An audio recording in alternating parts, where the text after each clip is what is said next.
to, I think this is what, session number 8, session number 9 of the Art Storefronts office hours.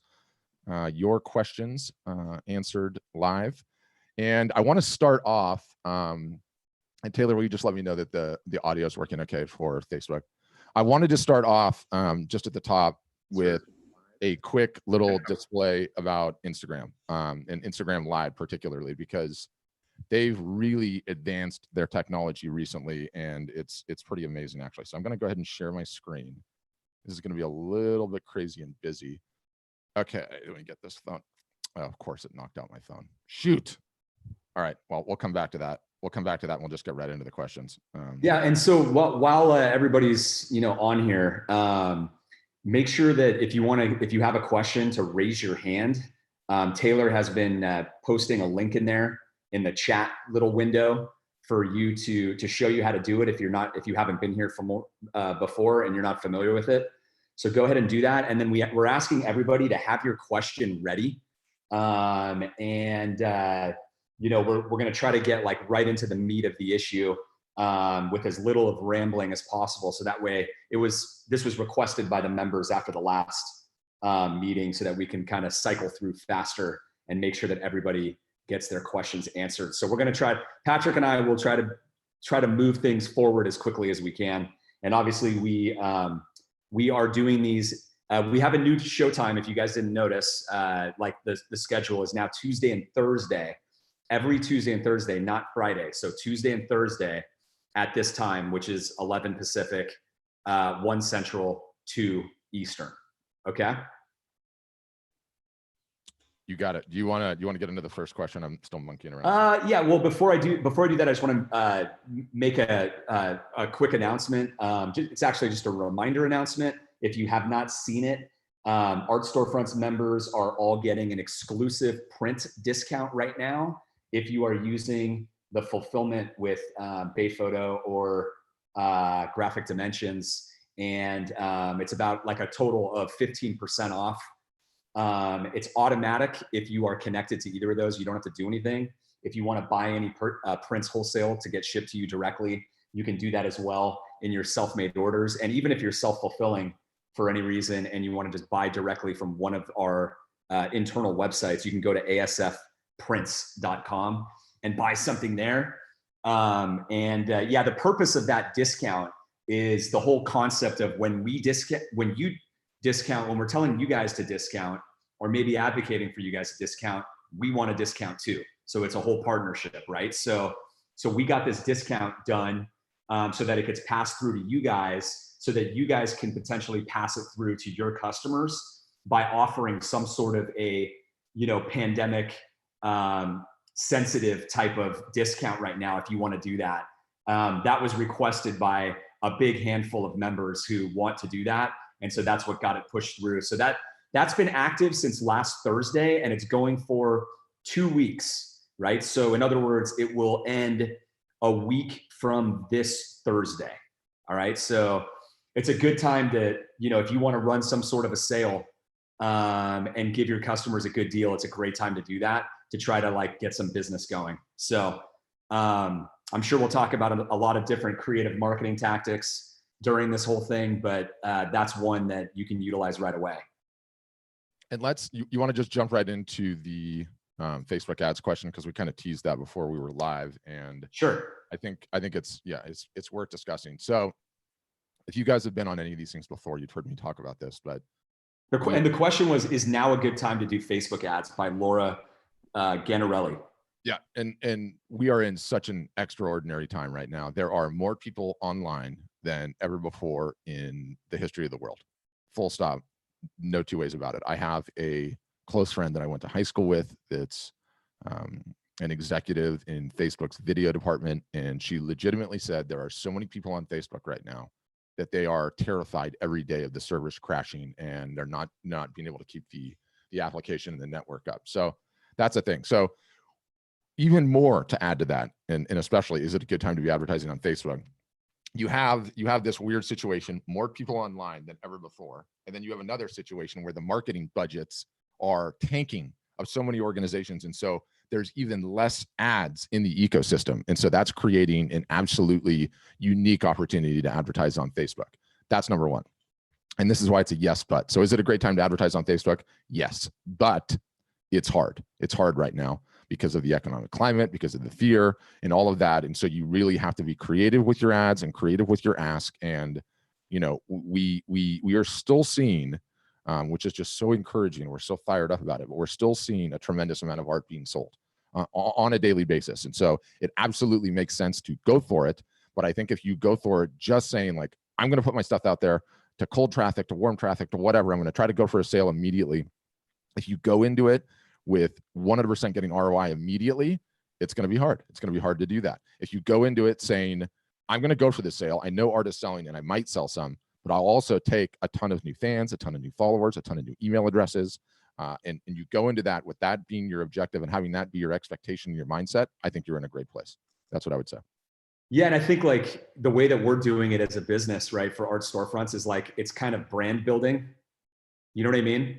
Yep. So Yep. it's like, that's kind of the mentality that you have. If you end up getting some customers from it, great. But, you know, we're building our email list, you know, and our following and stuff like that. So, yeah. And we're still buying ads.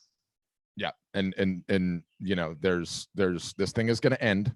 And, you know, the people that were really actively marketing during it are going to be the ones that come out in good shape. But Laura, I'm going to unmute you just in case that if there was any other parts to your question. Look at that comment from Rick. I've collected over 400 email addresses this month via Facebook ads, thinking this will pay off when life gets back to whatever normal will be. That's pretty awesome.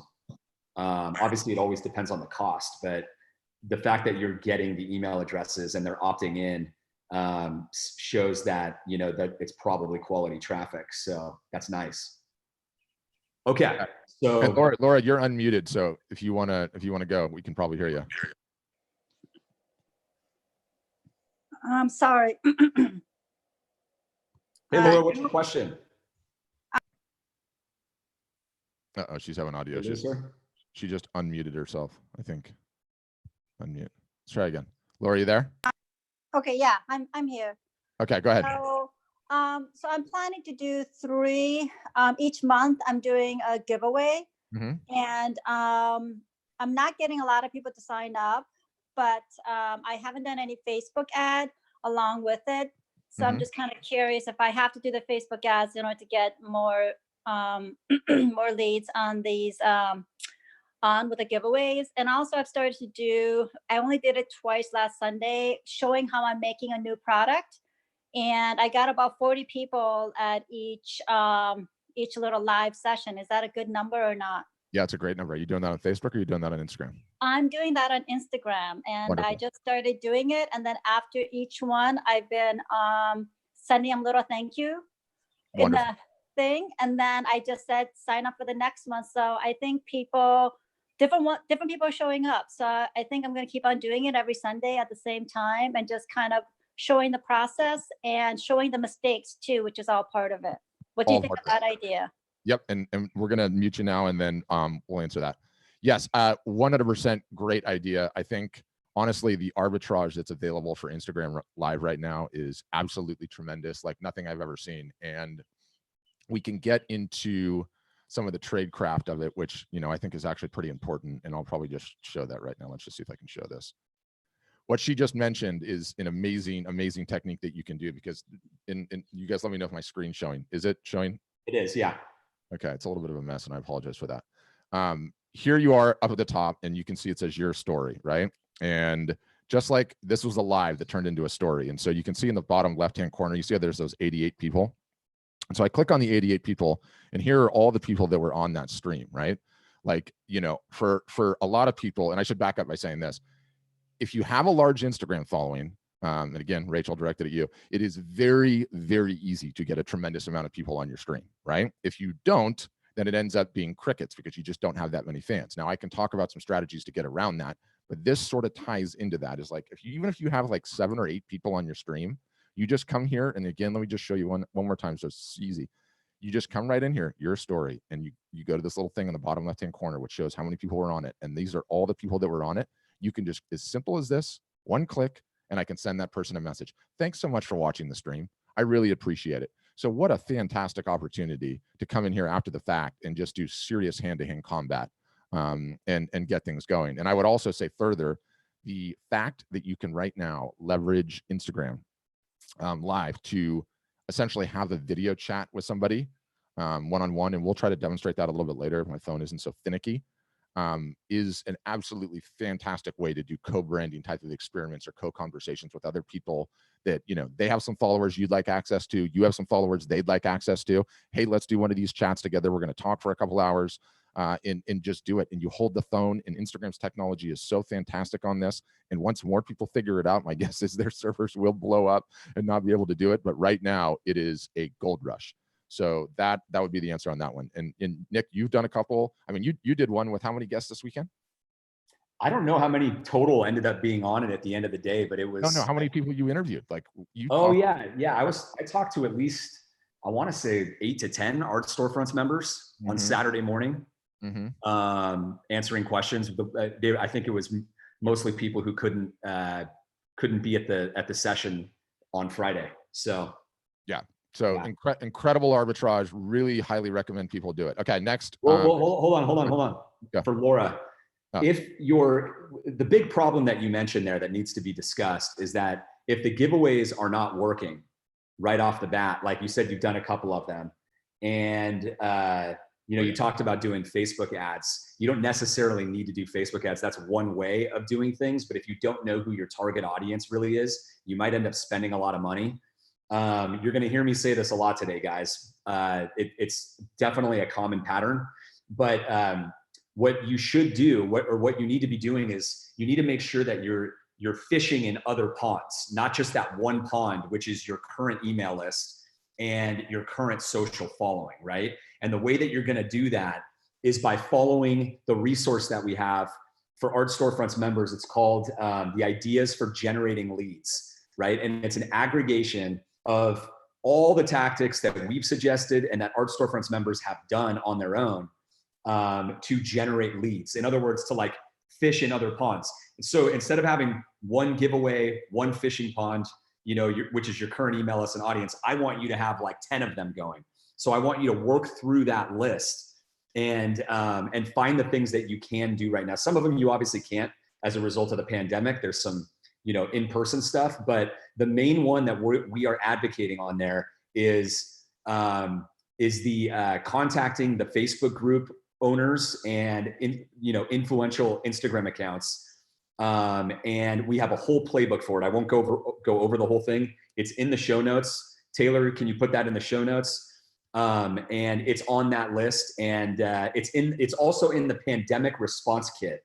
You guys, if you go to the marketing resource vault, and by the way to get there is just, if you're in your site manager, there's the top bar across the top of your screen. If you hover over marketing resources, you will see marketing resource vault there. It'll take you right to the marketing resource vault. And if you scroll down, you should see the pandemic response kit right there in big and bold letters.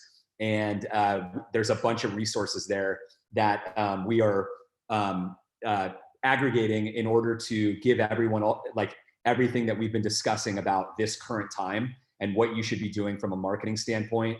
It includes like a whole session that we did on unconventional ideas as well. Yeah, and to follow up, like if I was just launching right now, okay, I just launched my store 2 weeks ago. The contest giveaway, the original playbook that we came up with, absolutely works amazingly well for some people. When I say some people, for whatever reasons, and we can't get into the circumstances every single solitary time, it's a chicken and the egg thing, right? Like which came first, the chicken or the egg? If you don't have enough engagement early on to get it started, then it doesn't end up working. If you do, and if you follow it and you leverage family and friends and everything you've got to throw the kitchen sink at it, then you can get enough engagement for it to work and for it to get rolling. And some of the results we're seeing even now, like 100, 200, 300 emails on person's first contest that they've ever run and a couple of sales. And it's like, that is why that contest works so well. So I recommend starting with one. And if you don't, if it's crickets, you know what? That happens sometimes. Pivot immediately to the Facebook group and Instagram influencer strategies that we have, because there's already attention there. You're not going to need to generate a bunch of it on your own. And then when you have enough, you have some Facebook likes, you have some Instagram likes, you have an email list, then you can pivot back to the contest strategy and it'll work fantastically well. Yeah. And by the way, like, I think this is a point that we haven't made yet that like is just really important is even if the giveaway strategy is working for you, you still need to do these other things, right? It's never enough. You'll grow way faster if you're fishing in these other ponds and you're getting your art in front of way more people and eyeballs, right? That's right. That's right. So it's for everybody. So the giveaway works for you in the beginning if you have a following and an email list of people that are quality and they're qualified and they might buy from you. That's why I believe it works for some people right off the bat, and for others it doesn't. Because if the people that you have are like friends and they're not buyers and they're like kind of tire kickers, then it is what it is. Some people have people on their following right off the bat that are like ready to buy and are signing up and things like that. So it doesn't matter one way or the other. You still got to work through that list and you still got to be doing these strategies so that you can get more leads in constantly. Yep. Okay. I'm going to pivot to Melissa March. Melissa, you're unmuted. Go ahead. Hi, how are you guys doing? Hey, Melissa. So I've been following on Facebook on the art storefronts, the small wins, and I just had a couple of questions about. So I have a business Facebook and Instagram page, but I also have a personal Facebook page, and I've been posting to all of those. And it seems like a lot of people are saying to not post your business stuff to your personal page. I mean, I've invited all of the people from my personal page to like my business page, and just still trying to get it out there. What do you guys think about, just posting my stuff with a link to my website on my personal page as well? Yep. I think you should do both. I think we're talking about, your short-term and your long-term strategy, right? So when you talk about your personal page is going to get way more action right now. So if you want a short-term strategy to just inject some traffic into the system, some attention, absolutely use that one, and then continue building your business page. But yeah, for right now, especially like, desperate times, desperate measures, all of your Facebook friends are probably online a significant amount. Like, absolutely do what you have to do on the personal page right now, because right now it's just about doing the best you can, during the time, during the circumstances. Your friends aren't going to see every post anyway, so don't worry. You're just going to end up getting more exposure. No one's going to see everything, so you're going to be okay. Okay, awesome. And eventually you'll have so many other people following you and leads if you're following these things, and you know what I mean, that the point will be moot at a certain point. So just do whatever you got to do right now, and then you'll eventually transition, and you'll know the right time when you just start posting from your regular page. Okay. Your business page. Okay. And then with the emails, how often do you guys recommend? I send a check-in email to all of the people on my list. I have 93 people on my list, very slowly growing, but I'm getting there. So I sent in the check-in email. Hey, I hope everybody's well. All of that good stuff. And I'm like, okay, I just added a bunch of new stuff to my website. If you guys are, bored, come take a look, come pay me a visit. I'd love to see you there. And unfortunately I had 5 people unsubscribe. That's all right. Which is a real bummer. So no, it's okay. Don't worry about it. Don't let that bother you one iota. By the way, you have to say that every time, because it takes a little while to get over that bridge. But those people were never going to buy. They weren't interested. I'm sure they love you as a person. Been there in the first place. But it doesn't matter. Buy. Okay. It's better for everybody. We see you later. Just let me just take that weight off your shoulder. This is me lifting it up and throwing it off to the side. It's gone. Okay. Do not worry about it. Don't even look at it. It is useful sometimes in situations. I mean, the unsubscribe rate, to measure if you're emailing too much versus too little. But other than that, you don't have to worry about it, especially when the email list is small. Just keep rolling. Okay, so like what, once a week? So how often are you emailing now? Twice a month. I've been doing like twice a month. I just don't know if that's often enough. I just don't want to continue that unsubscribe rate. I don't want to. Yeah, don't worry about the unsubscribe rate. So much that I'm just losing people left and right. So I just wasn't sure. What. Melissa, are you following the art marketing calendar? Yes, I am really trying. Because I would email as much as we're telling you to email on there. Like if whatever the frequency is on there is fine. If you're above that, then maybe you might want to be concerned. But if you're doing that or less than that, then you're fine. Okay. You're fine. Yeah. Awesome. Don't ever. I mean, I think as Pat said, every single one of us has been at the spot where you worried about your unsubscribes, right? I've been there too. And I can happily report to you today that I do not think about it one bit, and I haven't for probably, I don't even know, 5, 7, 10 years, you know? Because there's another thing that's really important too, is that your email deliverability, you know, it's kind of known that like Gmail and all these different like email clients have like a deliverability score of some sort, right? And the less people that are like opening your emails and marking them as spam and things like that, or like the more people that are marking them as spam in that case, the worse off you are, you know? And so when you realize that you really want to only have people that are worthwhile on your list. If they don't want to be there, get off. Like, thank you. You know what I mean? Because all that's going to mean is that your email deliverability is going to get better and protected over time. So it's all good. Okay. Yeah, you just need a lot more, right? Yes. Yes, a ton more. So again, as I said, I'm going to be a broken record today and probably always. That list for generating new leads and this strategy we're talking about is exactly what you want to be focusing on. Awesome. You know? Thank you. You got it. Thanks, Melissa. Okay, Richard, you're up. You're unmuted. What's your question, Richard? Hi, everybody. I'm looking for a little guidance about moving from the widest part of the funnel, which is where I think my Facebook ads are directed now, and I feel like I'm getting traction there.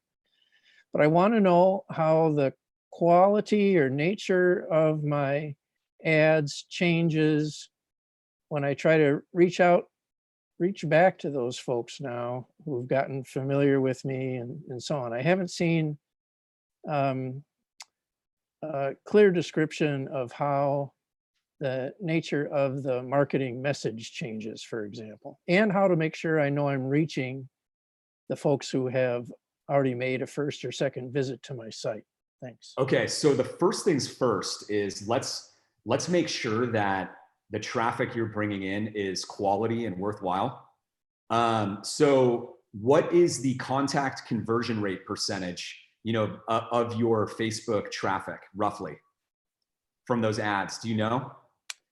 Let me see if I have my page up, so maybe I can grab it right away without taking up too much time. So that number should be 5% approximately or higher with Facebook ad. When you're first starting out with Facebook ads, it could be a little bit lower until you tighten up the targeting and get it a little bit better. Okay, the contact created conversion rate? Yes. I've got 0.5% at facebook.com/referral. I've got 8% where it just says direct. What's the one that has the most traffic? That first one, the facebook.com. And how many were there? For the last month, 579 sessions. Okay. And then what about the other one that had the 6%? Or the 8%, I think you said. Yeah, 37 sessions. Okay. So in total, you can see there that the traffic that you're bringing in is basically not that high of quality. Okay. Because if I take the average of both of those, you're well under 5%, right? Like you're probably what, you know, maybe like under 0.5% or something like that. And so, you know, that's the focus right there, right? That's actually the real problem is, you know, you need to make sure that those people are opting into your lead capture tool, and you need to make sure that your lead capture tool is set up according to best practices. Is the lead capture according to best practices? Like you're doing like 20% off, or did you change that? Nope, it's the same templated message. Perfect. As normal. When I look at the detective, I see a lot of my visitors are one and done. They click once and they're gone. So, and I'm targeting, creating custom audiences, kind of following John Lechner's methods that he described in some of his videos. And some audiences seem to give me better traction than others. That was part of the experiment, was crafting these different audiences to see who was resonating with my messages. But yeah, I think you're right. I'd like to get people who stay engaged with me a little better than what I'm getting now. Yeah, it's a targeting problem. It always is on Facebook.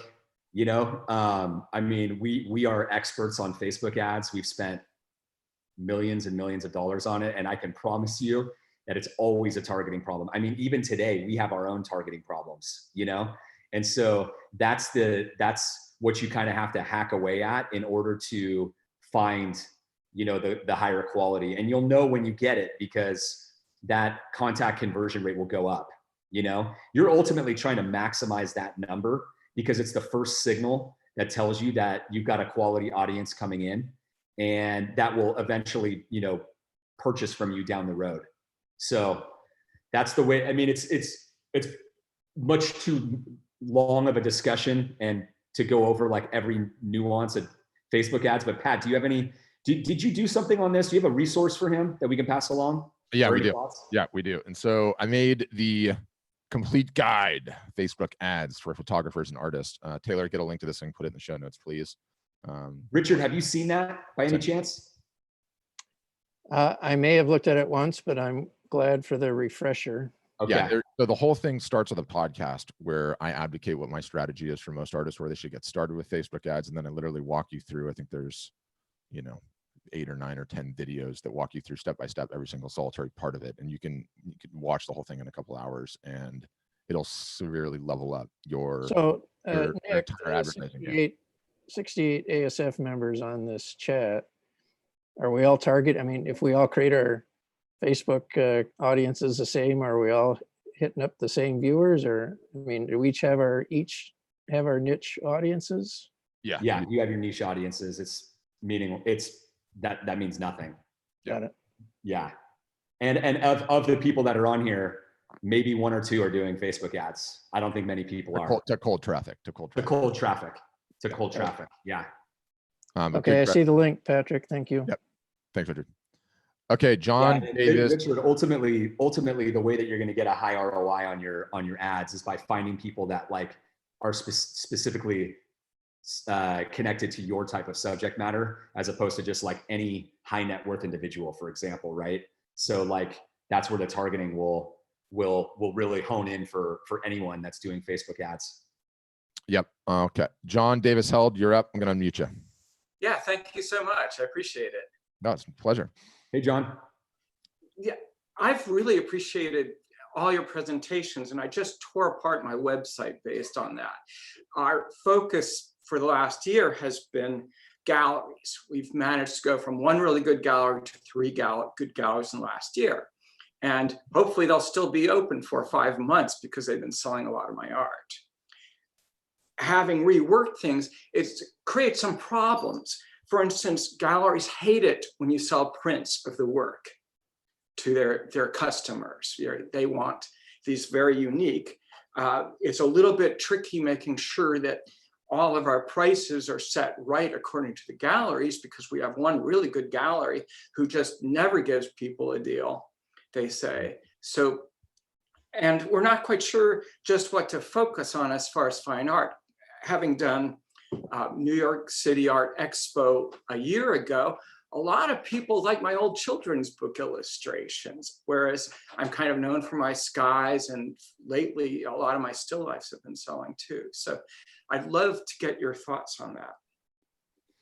Yeah, so with the galleries, you know, I think there's a couple of ways to play that. And I think like, you know, what I've seen a lot of people do is whatever piece you're going to give them, like, you know, you might not even sell prints of that piece, you know, like, I don't know how many pieces you're giving them, but like you kind of give them an exclusive on that. And if you sell it on your own website, the original, then you share the commission or whatever, you know, the split like is the same, or maybe just flipped. That's exactly the way I do it. I've promised galleries, you know, there will be no prints done of. Perfect. Okay. So then what's the problem then with them now? Or do you kind of have that settled? Do they still have a problem with your site? I don't know if you could pull up my website, but it's a little easier to explain if you take a look. Yeah. Patrick, can you pull that up? Yeah. What's the URL? JohnDavisHeld.com. JohnDavisHeld.com. while that's being pulled up, what I did, I used to have front page. This is what's in each gallery. I've now put everything on the kitchen sink approach on the front page as far as that goes. And I'm hoping that I can actually get some statistics about what people really like. For instance,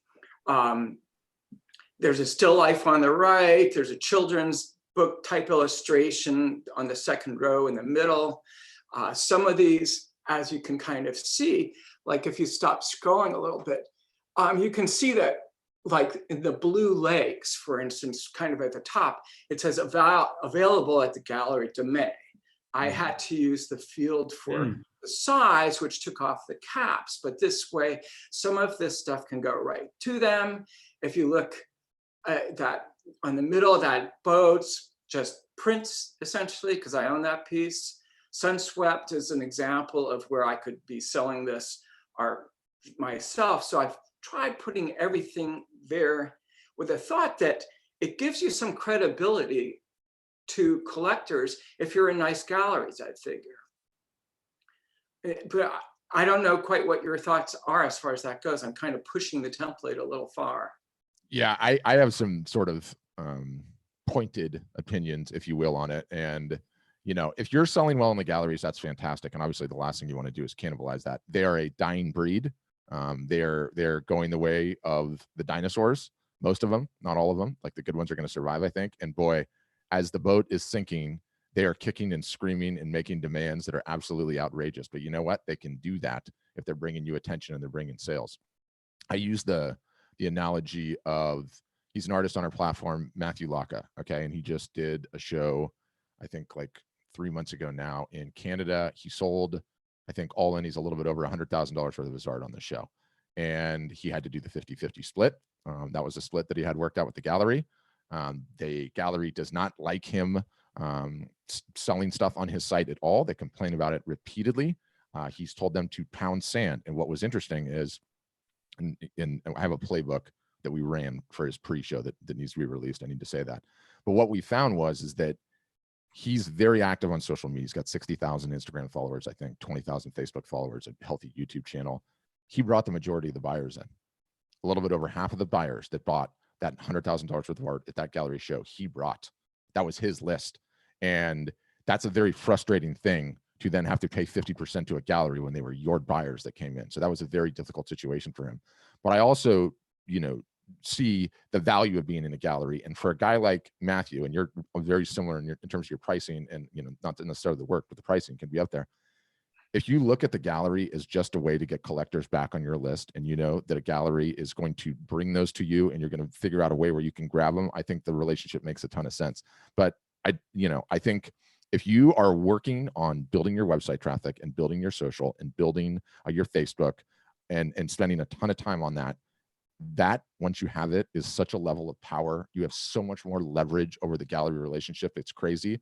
And you know, you have to approach each one of those relationships a little bit differently. But if you're selling well in them, I don't know. I mean, depending on who the gallery owner is, I would do some serious pushback on what you're allowed to sell online and be like, look, I'm marketing the crap out of myself. I'm driving people from my website, my efforts, my ads into your gallery, at which I'm taking a 50% haircut. So if I want to sell stuff on my website, that's what I'm going to do. And start with that fronting, and then, you know, easier to beg forgiveness than ask permission situation, right? Like, I don't know. There's no right answer to this one. It's a case by case basis on how you play. What Patrick is saying, like if you want to use the proper term, like business terminology, is like there's indirect selling, right? And selling indirectly is when you're selling indirectly through somebody else, like a reseller. Okay, so that selling indirectly is like selling through galleries versus building a direct business, right? But you're doing both. That's why you've made the decision to be here, right? So if my opinion is the same, is that if the galleries are working for you, whichever ones are, sell through them and ride that as long as it lasts, while you're also building a direct business. Now, John, you asked about the website. I mean, I don't have a problem with the way that you set that up. I've never seen it done that way. I think like another way that you like, I mean, I would potentially, I've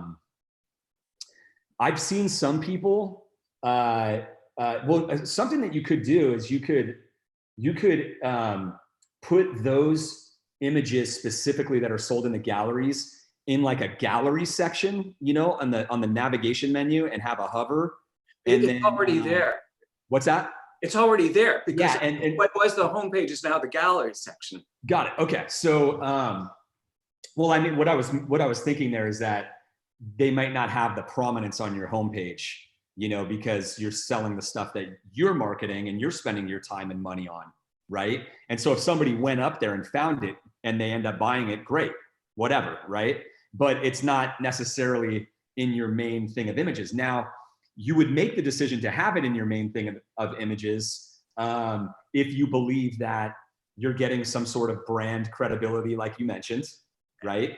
Or, I mean, you know, I think also, like, why not just have a price on there and sell it, right? Now, you can put those products into a different store, right? Like, you can create a separate warehouse, and then you can have your lead capture tool not apply to those. Okay, so they can't be discounted. And that should make the gallery happy, right? Well, they're not happy if I discount them, and they're not. You can lose a gallery if they think you're undercutting them. Right. So you could set those up so they're just they can't be discounted. And then you put in the description, like, available at such and such gallery, or you can buy it, or as seen in this gallery, you know, and then, but you will also take the transaction if somebody wants to buy it, you know, and then you, like you said, you already did the deal where you'll split it with them, you know? So that's the way that you can get around it and still offer. And so I've seen people do that. Other art storefronts members do that, where they say, like, you know, save 20% on your first order, and they put a little modification on there that's like, you know, with exception of the art that is, you know, listed or shown, or whatever you want to say, at such and such galleries, you know, or you could even use a catch-all like at external galleries, right? And then you could asterisk those products when you're actually in the short description when they're looking at them, and those are just excluded, you know? Yeah. Cool. Does that answer your question?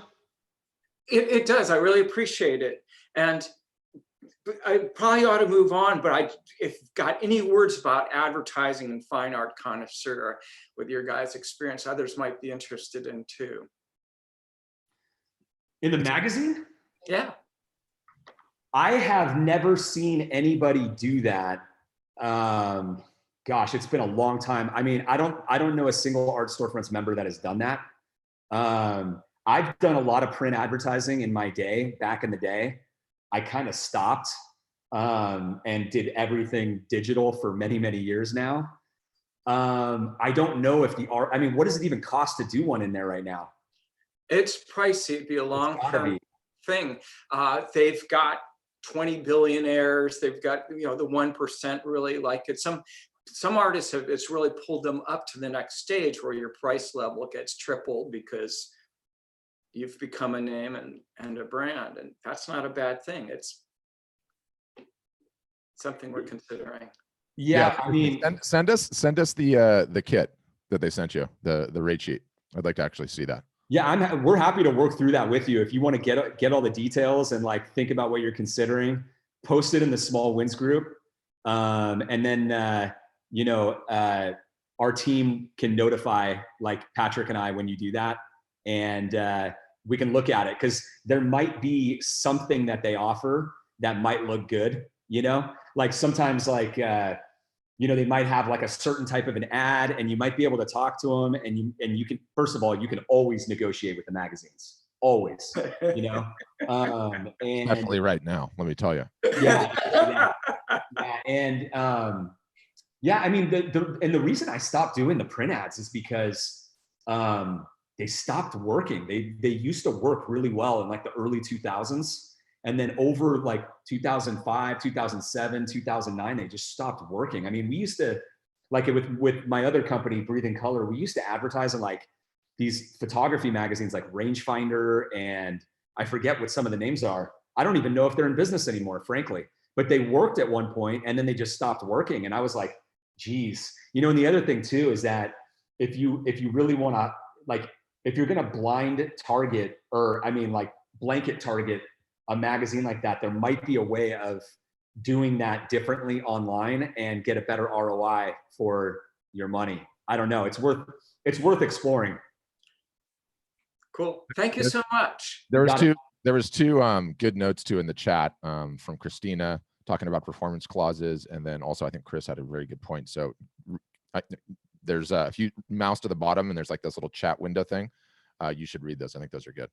Yeah, and also John, like you definitely should post that in the small wins group to see if anybody comes out of the woodwork that's an Art Storefronts member that's done it recently. Cool. Like I don't know offhand, but I would definitely do that.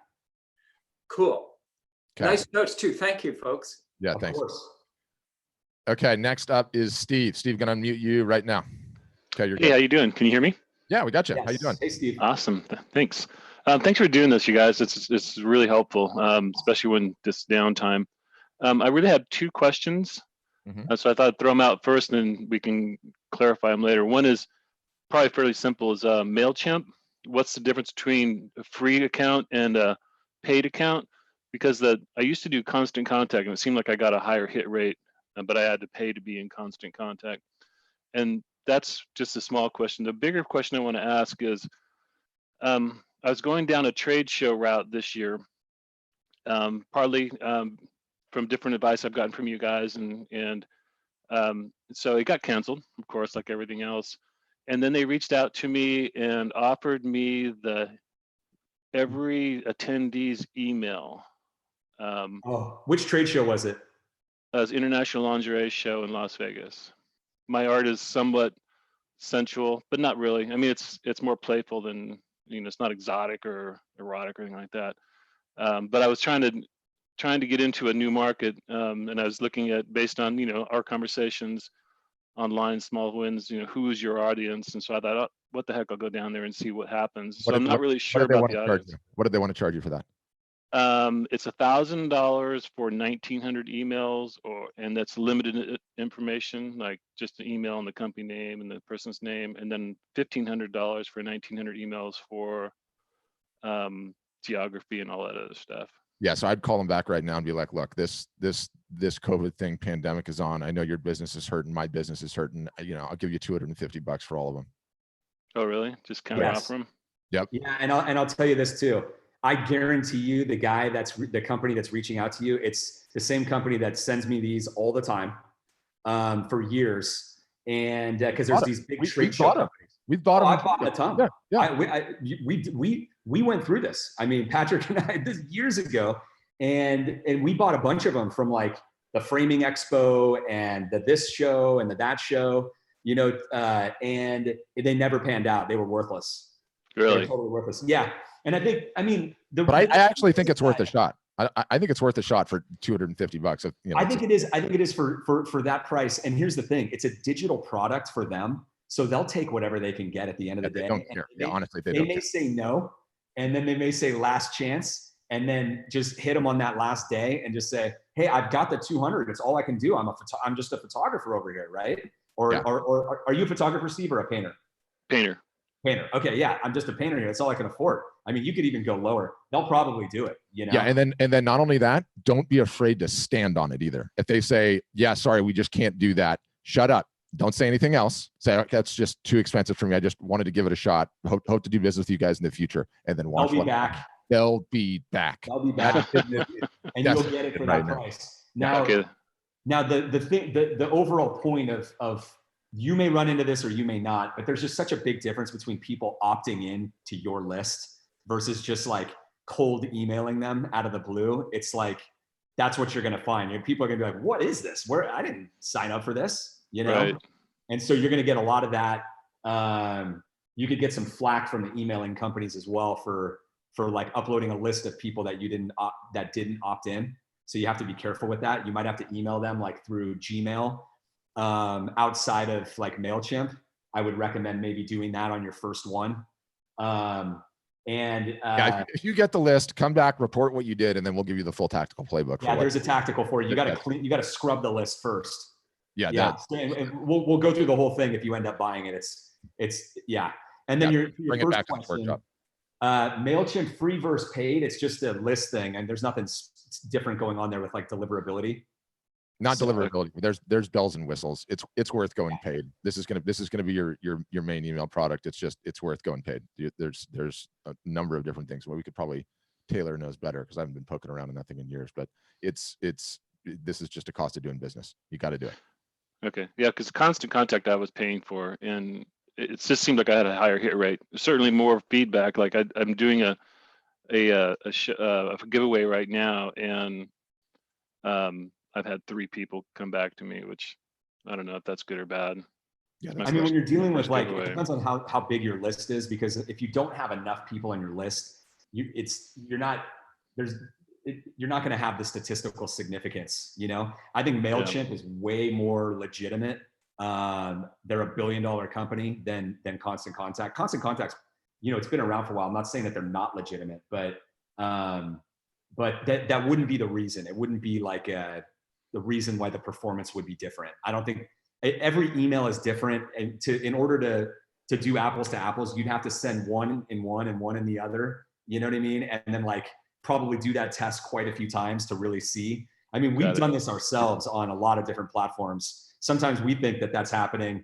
We're using like all sorts of different stuff, and we go back and forth just to test it.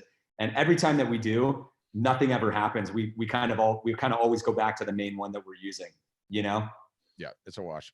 Yeah. Okay. Good question. Awesome. Thanks, guys. Yeah, thank you. Sure, Steve. Okay, Gretchen, you're up. I'm going to unmute you. And one quick follow-up to that before, you know, it brings up a really good idea, which is like, if there are trade shows that gel with your niche, and even if you didn't attend, you could probably call those folks up right now and make deals for their lists. You know, they would fire sale those things, whatever the trade show is, whatever the niche is. And they all have lists. They've all been peddling these lists forever. And that's a nice little unconventional hack right there. I like that. Yeah, you know, I'm just going to mention it. The HD Expo. The HD Expo is kind of a known, like it's like one of the biggest hospitality shows. And we used to do that show back in the day at Breathing Color. For those of you who don't know, Breathing Color it's a company I started in 2003, manufacturer of canvas, fine art paper, photography papers. And so we used to do that show. And the reason we did that show is because the printing companies who, and we were selling to like, you know, we would sell to anybody who was printing art or photography. And the very big accounts would be there that were dealing with hotels, interior designers, and things like that. So it's actually an interesting list to maybe try to go after if you're because the interior designers and like those types of jobs, like those people are at that show. Okay, Gretchen, you're next. Gonna unmute you. Okay. Right. Thanks. Hey, hi guys. Thanks Hey, a lot. Gretchen. Yeah, good to see you guys You too. every other day. Just a quick question on TikTok. What's your thoughts on how TikTok has suddenly become so popular and hopping in there? And what do you think on, you know, like the giveaway videos out on that? What do you think? Yep, I think you can't be emotional, okay, about the fact that TikTok owns a tremendous amount of attention. So I'm not going to worry about the fact that it's a Chinese-owned entity, and I don't trust the owners any further than I can throw them. Yeah, exactly. I agree. That part infuriates me. But independent of that, they have a ton of attention. The customer base, obviously, the age group on there is going to be significantly younger. But that being said, it's absolutely worth a test right now. There are more people on that app than ever before seen, and I think you give it a shot. Okay. And you take a look. Like, everything's on the table right now. Get creative. I say. I would try to shoehorn the stuff. Like, if you look at the art marketing calendar and like what we're telling you to post on Facebook and Instagram, try to shoehorn that also into TikTok. Okay. All right. Yeah, and see what happens, and then watch your stats. Right. Okay. What you want to see, the way that you're going to find out of whether it's a good channel or not, is if you go into your stats section in the Art Storefront Site Manager and you go to the Conversion Doctor report and you see if those people are opting in to your lead capture, which is the contact conversion rate, right? That's whether it's Pinterest or it's TikTok, it doesn't matter, or it's you know, a list that you're emailing, like, because you should tag those things specifically with a UTM tag. And that's the way that you judge the quality of that source. Okay. Hey, and Nick, since Breathing Color is your company, the Breathing Color watercolor paper, what's your thoughts on that for photos? Because it's I'm only on the board. I'm a shareholder. I'm on the board now for the last few years. So which one are you referring to? Well, it's one of the selections of paper, and it's really the only textured paper that we have in our storefronts for printing on photos on it. And are you on Graphic Dimensions? Yes. Okay. Yeah, I totally recommend it. There's a presentation that I did on Graphic Dimensions. It should be in the group and it should be in the vault. Taylor, let's get that in the show notes if we can. And I went through all the media types and I gave my specific recommendations. Oh, okay. All I right. would 100% follow that. I jumped on Graphic Dimensions when you first switched to that from Scott, and, cool. and it's great. I enjoy it. I really do. Yeah. Have you seen that video or no? I have not seen that video. Yeah. You'll want to watch that, because what I'm doing is I'm trying to give you guys the inside information on what media types are like super high quality, but are also very competitively priced. Because there's a lot of marketing nonsense that's built into those papers and canvases, and I don't want you guys to fall for it. Yeah. Sorry to say it, but it's just the truth. Like, I know everything. I know every brand. I know where everything is made. I know Hahnemühle. I know Epson. I know everything. So you know what I mean? Like, you guys are not going to get, taken for a ride. You guys need to offer the best products for the best price. And so that way, because all it is at the end of the day is just profit margin for you. You know what I mean? Like, if you have a product that's really good and it's archival and nobody can tell the difference, like, and you're paying like $40 less for a print, like, that's money in your pocket. And you guys need all of that. By the way, the metal mat that you guys have on Graphic Dimensions is stunning for black and white. Oh, awesome. It is really, I had some in a gallery show, and man, people just went nuts, and I sold those. And I kept some of them for myself, because they're just, the matte I prefer much over the gloss. It just makes a big difference. If you do a TikTok, by the way, and even in your Facebook and Instagram, people aren't doing this enough, and we're really trying to push it. Like, show your product. Okay. Like, show those. You know what I mean? Like, people too often, or photographers and artists too often, just post their image on there, and as opposed to the product itself. Like, you're selling a product. You know what I mean? Show people the different products. Show them a canvas print. Show them the sides. Show them the angles. Show them it in the light. Show them the metal print. Talk about what you love about that metal print. Okay. You know what I mean? All right. Yeah, I can talk. That's for sure. Cool, Gretchen. Thank you. Great, guys. Thank you. Bye. Okay, Kelly, you are up. You're unmuted. Kelly Merker. Sorry, in case there's two Kellys. Oh, nope. Just kidding. I didn't unmute you yet. Night. Give me problems. I think, Kelly, you have a mic issue, because I'm trying to unmute you. Oh. Kelly, you there? Yep. Oh, there we go. Hey. Sorry about that. That was me. So I'm pretty new. My site just went live. I'm in the process of getting ready. Thank you. I'm in the process of getting ready for my giveaway. I have a slow start but decent following on Instagram, but I keep having people reach out to me on Instagram wanting, I guess, I don't know if collaborate is the right word, but wanting me to pay them for them to post my images on their Instagram. And I just don't know if that's a good return on my investment. Like, one that reached out had about 140,000 followers. So they're asking for a certain amount for, 1 share or 2 share or 3 shares. I mean, different images. So I didn't know what your thoughts were on that. We love this. We love this. Now, them reaching out, I don't necessarily know. It's sort of flattering that they're reaching out. They're going on to do the outreach programs now. Normally you have to reach out to them, but that scares me a little bit. Yeah. It's better to pick the ones that you think are the best, because they all do it. But I think it's fantastic, but there's rules to winning with this, which is, one, we think you should do a print giveaway with it. Okay. And so you just get, like, we have a whole playbook on this, but I'll just say this really quickly. Fantastic way, especially when you're getting started, because they have all the attention and you're basically paying them for the attention. We like doing it with the print giveaway. So you don't give them any money at all. You just say, hey, you have this great list. You want to keep this list entertained. Obviously, you like my art. If you were going to use the one, you weren't doing the outreach with this, like, hey, the one that responded to you in the DM. If you think of it as like no different than an ad cost, you're going to send a shipped print to them for $150, $200, whatever it costs. You do that and not pay them, and just say, I'll give printed and shipped free order. We can run a little giveaway to your audience, any which way you want to do it. We can do an Instagram live together, and I'll show the print off ahead of time, so you'll have something to do. And by the way, if you can pull that off, that's the trifecta of this whole operation, because if you do the Instagram live, you get access to all their followers because they'll see that this account is on live. So I would do that. That's number one. Number two, though, you cannot do it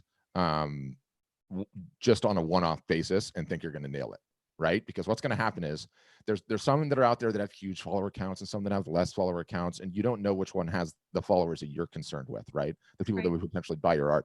So you have to make a mental commitment and say, you know what, I'm going to do this, but I'm going to do it 5 times. I'm going to do it 5 times.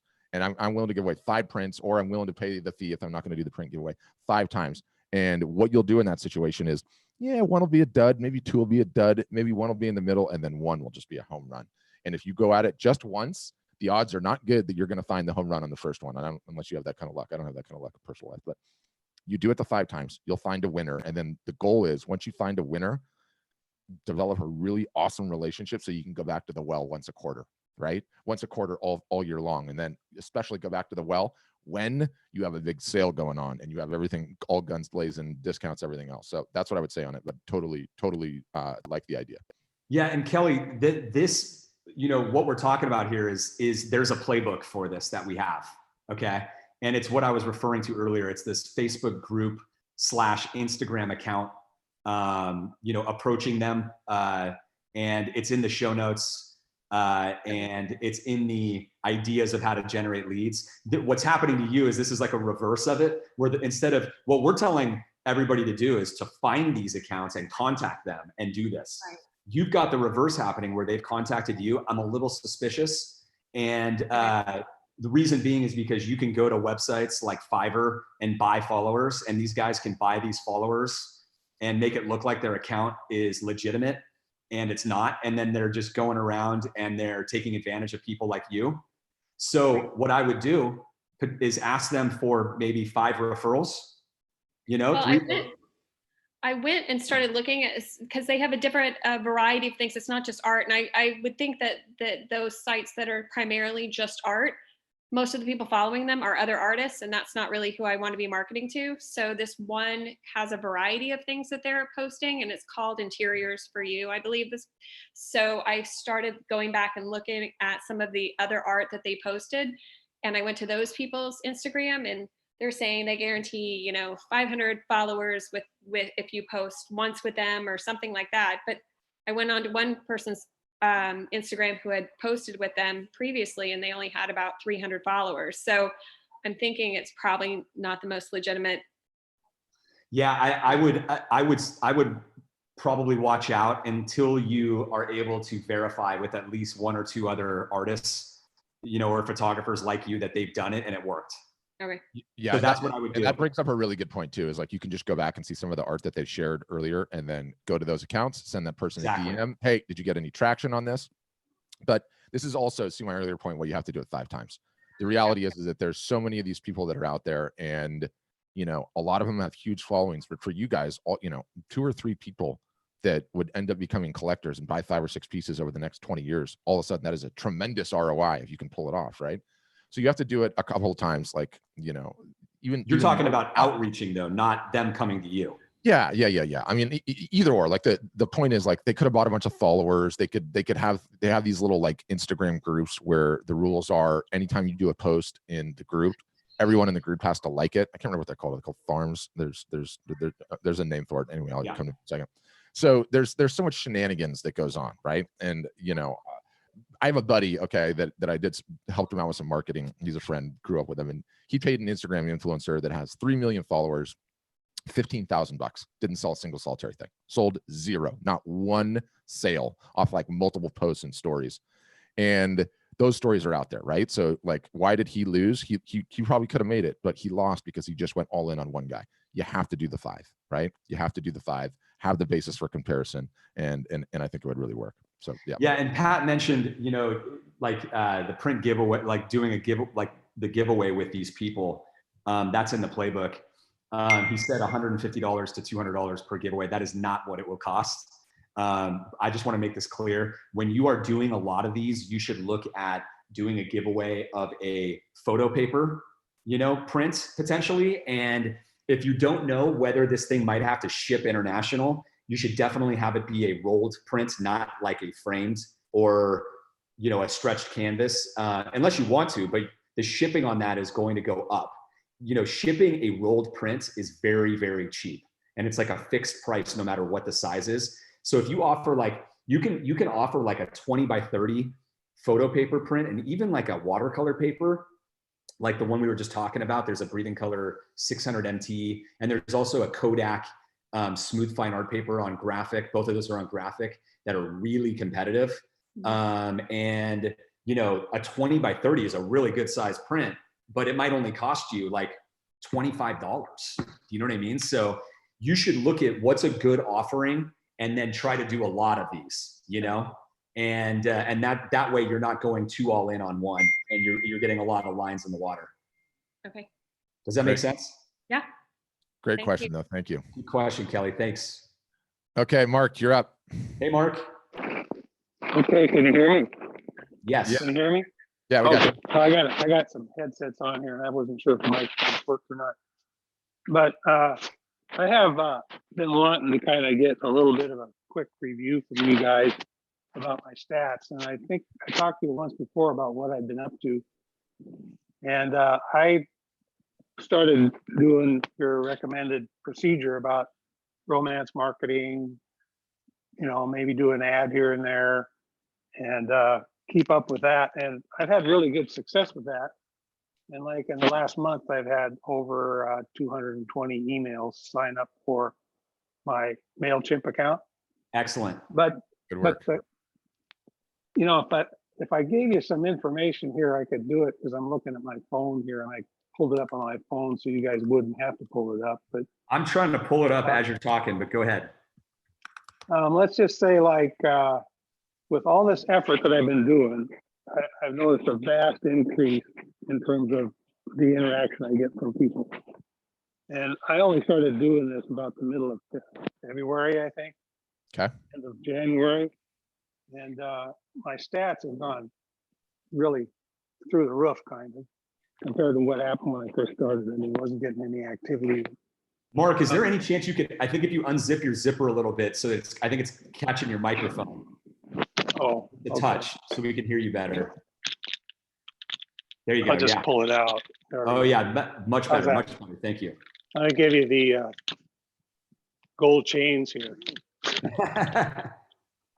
Anyway, go ahead. I'm looking at my stats here, and one of the things that I'm looking at here is just what I get from my emails. And in the last month, I've had 226 sessions. 50% of them are new. Contact created conversion rate is like 50%. Shopping page visit conversion rate is 66. And product buying page is 34. And then you get to add to cart, it's only 0.88%. And then checkout conversion is 0. So I'm curious about, if you guys think if there's a way that I can increase those last two conversion rates.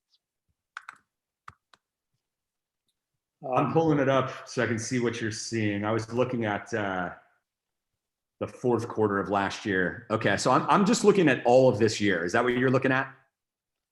No, I'm looking at I think the last month. Let me see here. Yeah, the start date was 2/29 and the end date is 4/01. It should be okay either way. But Pat, should I share my screen here? Yeah, it'd be great. Okay.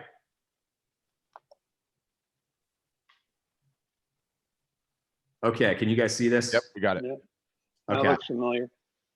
Yeah, so I'm just looking at 2020 because there's more data here, so all that stuff should show up anyway. So it's interesting how your email list is opting in again because they're already on your email list. Well, what happens is that's a result of the contest. Oh, I see. That I'm running. Gotcha. I get people that are already on my email list that are signing up. Got it. But I actually have 211, I think, new emails since the beginning of. Well, and what is this mobile, this m.facebook? What are those ads? I did make an ad on Facebook here that was like, I only paid $25 for it and it ran for 5 days. I mean, all of It's your not- Facebook traffic, like for everyone watching, like this is really good numbers, right? Like you want this to be 5% or higher. And when I look at all three of your Facebooks, everybody's going to have that. You know, you've got the M stands for mobile.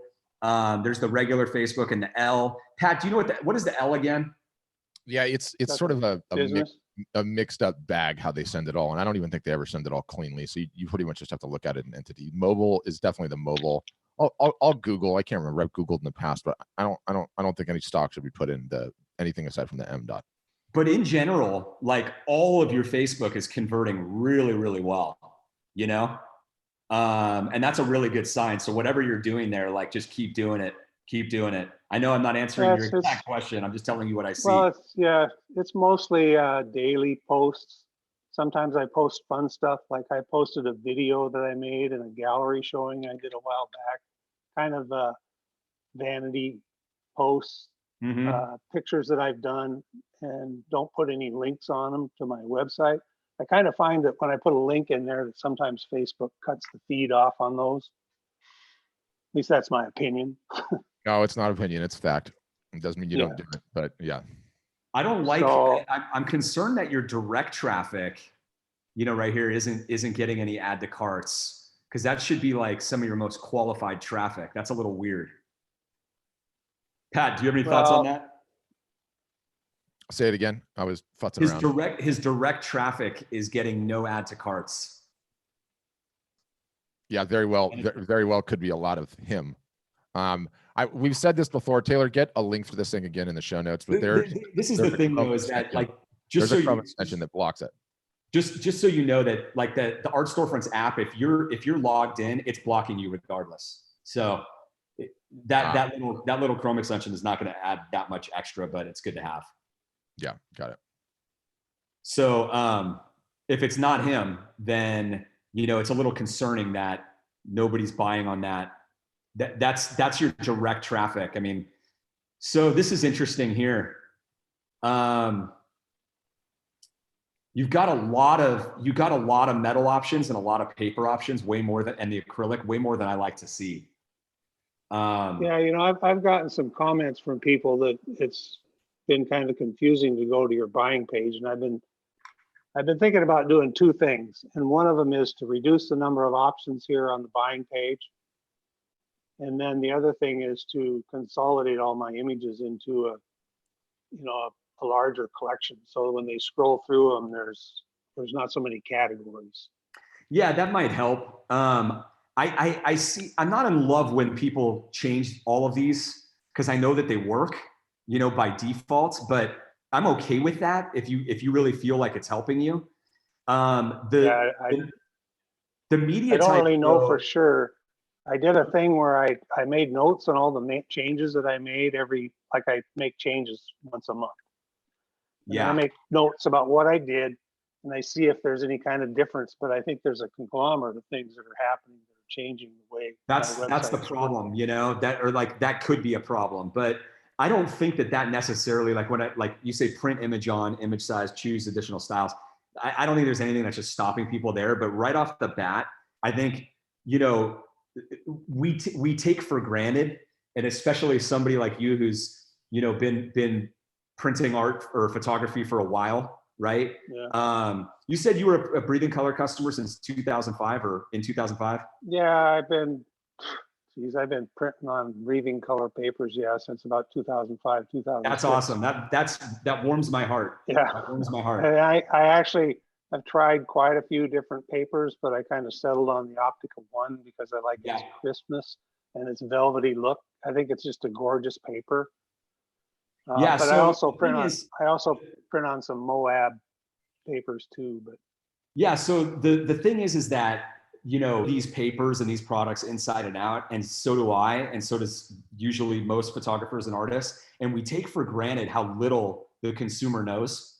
And so if you hit them with like smooth fine art paper 3, this has, right, like textured fine art, I always say one art paper, maybe one photo paper if you want to have one, but one art paper, textured or smooth, one metal, one canvas, if I didn't say that already, acrylic, and wood if you want to offer that, and if your fulfillment partner has it.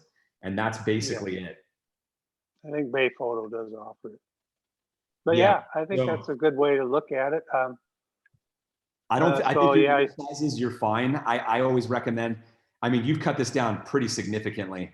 I have no problem personally having like 10 to 12 sizes. I don't think it's hurting you, but like just going from low to high, just to make sure that you're not missing anything that somebody might want in between. 70 by 30 is pretty good. Like that's pretty big. I think you're pretty good. I think you're good there. That's the only comment I have though right here is when I see that the add to cart rate is lower than what it should be. Have you seen the art sales funnel checklist, Mark? Yeah. Okay. Because I need to look at it in a little more depth. Yeah, I would look at the product buying page conversion rate, because I want to make sure, I'm trying to think off the top of my head whether this should be like, whether like the numbers you have here are good. They may be good. And if they are good, then you want to look at the add to cart conversion rate. And normally when you have a problem here, it's because something might be confusing right around here, or it could be a pricing. It could be a pricing issue. It could be a confusion issue. And that's really all I see. I mean, I think I don't mind anything else on here aside from like, I mean, all of these opt-ins look really good. In fact, they almost look too good. Yeah, I think I would probably make that change and just keep going, keep doing what you're doing. Yeah, so what I'll do is I'll go ahead and make less options in terms of the media, and then more size options, make a note of what I did and look at it again in a month and see how that works. Yeah. I think your idea is great. I've sort of heard that from other people mention that. So yeah, that's helpful. Very good. Okay. Nick. So thanks you guys. You guys are great. No problem, Mark. Thank you. Good to see you. Okay. All right, Stephen, you're next. You're up. Okay. Stephen, what's your question? I have several questions. I've actually, oh, wait a second. I'm there. You see me? Can you see me? We're looking at your foot. Oh, I got the camera reversed. Sorry about that. Wait a second. How do you reverse the camera? Switch camera. There you go. You see me now? Okay. Yes. Okay. Look, I've taken your idea of getting the Instagram influencers. I've been on Instagram. I got 13 of them out. Gas Bomb Girl got back to me. She was gracious enough to do. I've been kind of like. First of all, good job on that. Well, yeah. No, I mean, I got to learn how to use the tools, and I have to be adept at that because part of the game is pivoting and hitting the market. But here's. I've gotten one response. Gas Bomb Girl said she's too busy to take that on, but she liked my work. She looked at my work, so I mean I can't be too disappointed in that. That's my initial. Okay, so now I'm looking at my figures have been lately in the last 3 weeks. I was getting 500. Now it sucks. It's like I'm in the 200s but there's some things that I don't understand. I'm noticing I have a lower bounce rate. Okay. But people aren't, when I get the lower bounce rate, I find that people aren't spending as much time on my site. Yeah, but also, Stephen, you don't have enough traffic to really be worrying about those statistics yet. It's just it's a phrase called statistical significance. If you don't have enough, it's all you're doing is misleading yourself. Okay, so that the thing is, so the one thing I should be looking at is visits. Yeah, and opt-ins to your email list. And opt-ins, and I was getting like 1%, 2% on a couple of channels. Now that's gone to 0. So, I don't know if it's just the COVID stuff or what's happening, but it's dropped. And I was kind of like getting a foothold, but I kind of like have backslid a little bit. But on the I don't think so. I think you just got to keep moving forward. You just got to keep adding more and keep going after, that's it. I'm just finishing, how I did that survey asking which image that I wanted my viewers to pick. And I've gone through the next stage. I've done a time lapse. I finished a time lapse painting of it. I'm going to put that up today. And the next part of it is introducing the giveaway, So I'm going to give away a print of that, which means I have to get a proof out real quick, but I think I can do it within the time frame and get it to the people. I don't think that's a problem.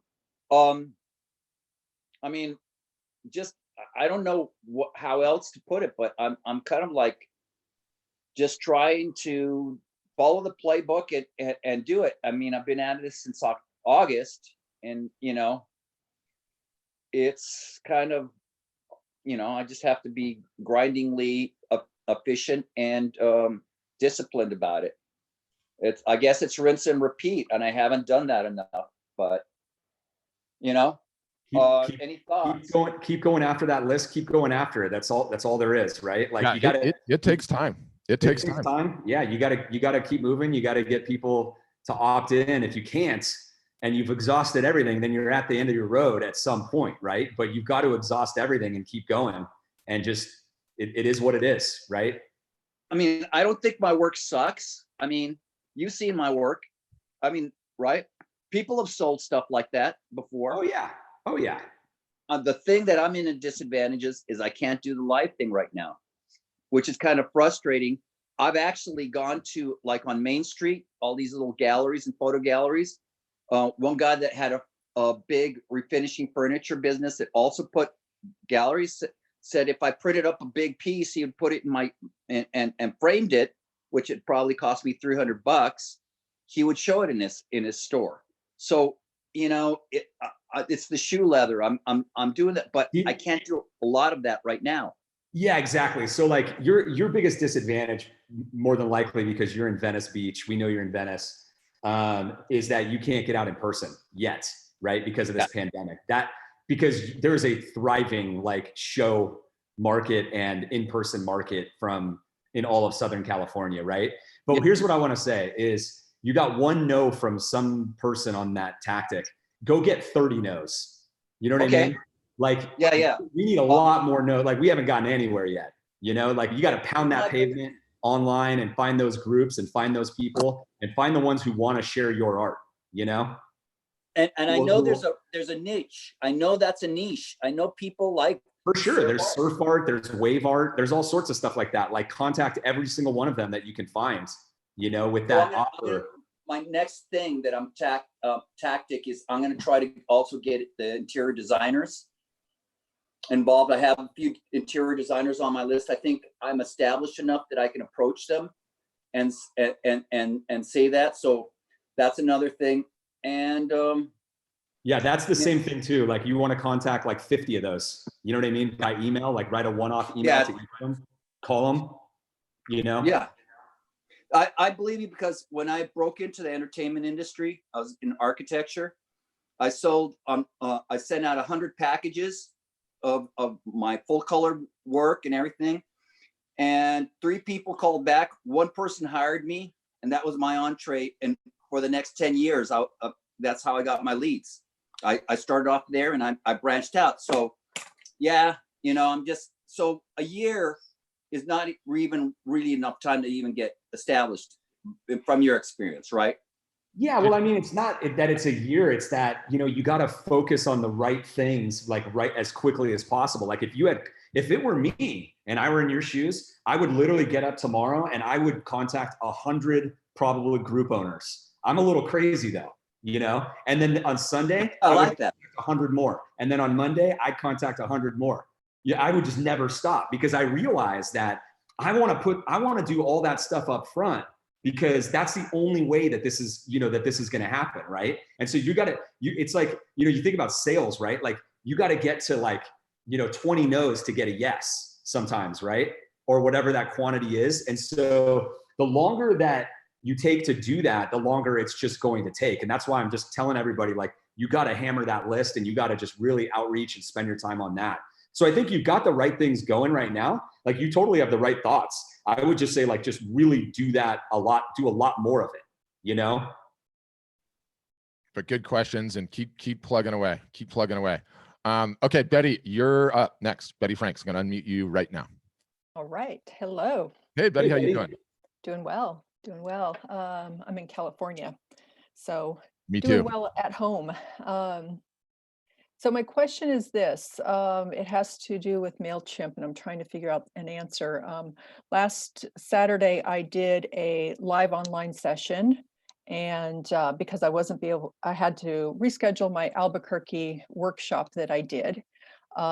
Push that out to October. So I ended up doing a live online session. Second one I've done this year, and it was super successful, which I was really pleased with. But one of the issues I ran into is that a number of folks couldn't get my emails because they are listed as, what is that word? They are getting, transactional emails only. And I'm trying to figure, are you guys familiar with that? Yeah. So Yes. they're marked in there as transactional emails only. They couldn't get my emails. I cannot figure out how did they get that way, because my sign up process, if you go to my website, it's Betty Krause Art, is you have to check a box that says, I agree to allow, to receive emails from you. And then there's a couple of other options, like if you want to know about my local events and also about my workshop. So I can't figure out how to fix this. Any help that you can offer? Yeah, this is definitely, I want our support team to get on this right away. I see Giovanna's on here, and I think Emily's on here too, probably. Hey guys, oh yeah, she is. Can you guys reach out to Betty? Can we have someone reach out to Betty right away? And then we just need to test that and just run through the whole loop for Betty and just see what happens. Like if they come into MailChimp as transactional or not, like from Art Storefronts. Okay. And Well, then, it's not all of them. It was a handful of them. And that's what makes this so much harder to figure out. Why is it just these few? Like one person just signed up at the beginning of March. I've seen that. I've seen that happen. I think I've seen that happen. Like if like they go to unsubscribe or something, and then they're given the option, like, do you want to like unsubscribe from the regular list, but still Emily is saying she knows how to fix this. Hold on. Okay. Emily, I'm unmuting you. Go ahead. Great. Hey, Betty, we'll give you a call. This is easier to do over a screen share. It should only take about 5 minutes or so, and we'll fix it and we'll go over those contacts with you and just see, if there's anything that stands out to us. But I think I know what's going on, so no worries. We'll email you right now and figure out a good time. Okay. Thanks, Emily. Again, it's Betty Krause Art. Got it. Thanks, Betty. Betty, are you, before we let you go, Betty, are you the one doing the live workshops that you're charging for? Yes. I love that. I love that. I love that too. So you guys, I heard you guys say that you get a ticker that tells you that you're getting sales. And I'm thinking, yeah, you probably saw a lot of them coming in from me this past week and a half. Yeah. So you've been selling the online one, right? Yeah. So what I did was, I did this also back in January. I did a live, it's called Paint with Betty. It's a 2-hour session on Zoom. Zoom is not the best platform. I'm going to look for another one because it was quite the nightmare. But once it worked, it worked. And basically what I did was in January, my price was higher. But because I had to move my Albuquerque workshop and push it out to October, I thought, I'm going to do another live online session, and I'm going to do it at half the price, because I know a lot of people are out of work and they're very stressed out, but yet at the same time, they need a little bit of art relief. So for the folks on my email list, it was $25. I had about 3,000 people on that list. And I sold about, how many did I sell to them? I have a list. I wrote it down somewhere. anyway, I think I did about 200 in sales to them. And then then it went up to $35. They had 4 days to sign up at 25, then it went up to 35. And then on my social media, on Instagram, especially because I have a really large following there, I posted it for 35 for 4 days, and then it went up to 45. So I did over 10,000 in sales. Whoa, wow, it's amazing.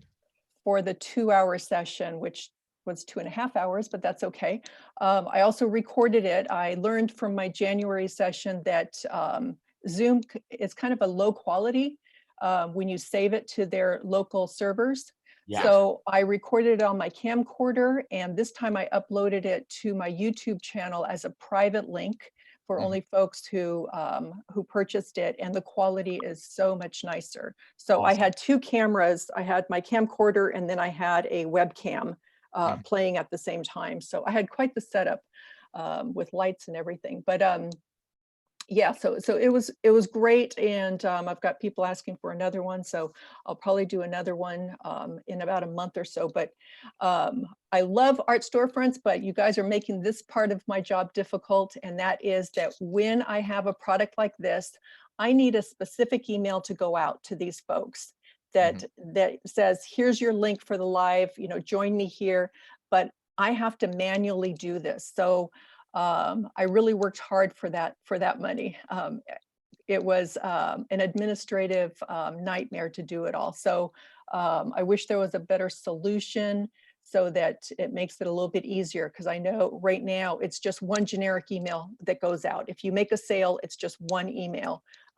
So I would love, an opportunity to be able to customize my emails so that if I sell a print, it's one thing. If I sell a actual piece of, or a piece of artwork, an original, I'd like to do a different one. And then if I sell my workshop, I'd like to do yet a third type of email. So I'll pass that along. Yeah, no, that topic has been discussed kind of widely internally. And it's I don't know what the status necessarily of it is. But especially at this time, like a lot of people are pivoting and doing a lot of creative stuff to make money. So I think it's a little bit more relevant than any other time, even though it's relevant anyway, right? Because I mean, we're all about at Art Storefronts, like we are all about like, you guys making money however you make money, right? Like we had this new feature that we released recently, like the upload to print, like, you know what I mean? Where you can like essentially be your own print shop. That'll apply to some people and others it won't, but it doesn't matter because it's like you'll sell your art, you might sell your services like you are. The same thing might happen for a photographer, like doing different types of shoots. So it makes sense. We hear you. We definitely hear you. So I want you to know that. You guys are good at that. Yeah, and we obviously there's no shortage of features that we release, and I can assure you it's on the list, and we hear you. Okay, awesome. Thank you. So we'll keep you posted. Okay. And then also too, Betty, on the when Emily sends you that email, CC me on it, Emily, and then like I can help you with all the tech stuff because we're so far in the weeds with all that. I can tell you exactly what you need in terms of a setup to make your life significantly easier. So cool. Thank you. Yeah.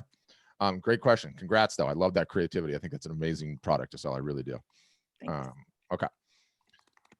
Next is Laura. You're up again. I'm going to unmute you right now. Laura, go ahead. Oh, not yet. Something weird going on. You have to get that mic thing that you did last time. Okay, there you go. Okay, hi. Hello. Thanks again for doing this, learning a lot. So quick question. First of all, I had asked this a while back when I first signed up. Could you guys do an audit on some of our sites? For example, all my artwork is the Suma ink style watercolorish and black and white pet portraits. And I'd like to get recommendations on what materials would look best on it. I got some samples. The acrylic looked beautiful. The metal print looked cool, and the canvas, but I would just, getting more guidance on what materials itself would look the best on it. I had to kind of shoot from the dark, and hearing somebody else that said their black and whites looked really great on it. I wasn't sure about how much, should it be the high gloss or the, dull gloss on it, just from you guys knowing the materials and knowing what really pops the best on that? Is that something that you guys are thinking of going into on some of our sites and making recommendations on, what materials would look best? And then, sorry, go ahead.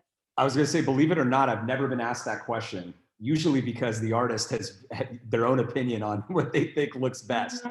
You know what I mean? Yeah. Because you have all the flavors. If you want like high pop, then you go for the glossiest stuff that is awesome. But I think that it doesn't always translate that way, because my art is very stripped down. If you go to popapaper.com, you'll see that it's all custom pet portraits. It's all black and white. And there's a lot of grays, and it's more about the technique. POPOFPAPER. I'm going there right now. Okay. So I do the Suma ink Japanese style, and it's all black and white. And because it's so stark, it's really the strokes and the technique that kind of pops it out.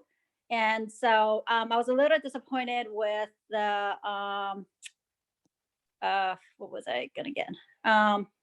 The paper prints are the same paper prints. I realized I can go with the lower level quality paper, and that's fine. Yes, right there. So if you click on those portraits, these are beautiful. Thank you. So so it's capturing the pet's cheese. So as you can see, there isn't much on there. It's very minimal. So I found that on the acrylic with that super bright white, it's really beautiful and feels high end. But on the metal, I did get the metal print. It didn't have that kind of pop, and I wasn't sure if it was because I didn't have the higher glass sheen. It's more going outside of my scope. So what metal print did you get? Did you get this metal clear gloss? Yes, the one that's down. Yes, that's the one. That I would go for the white gloss.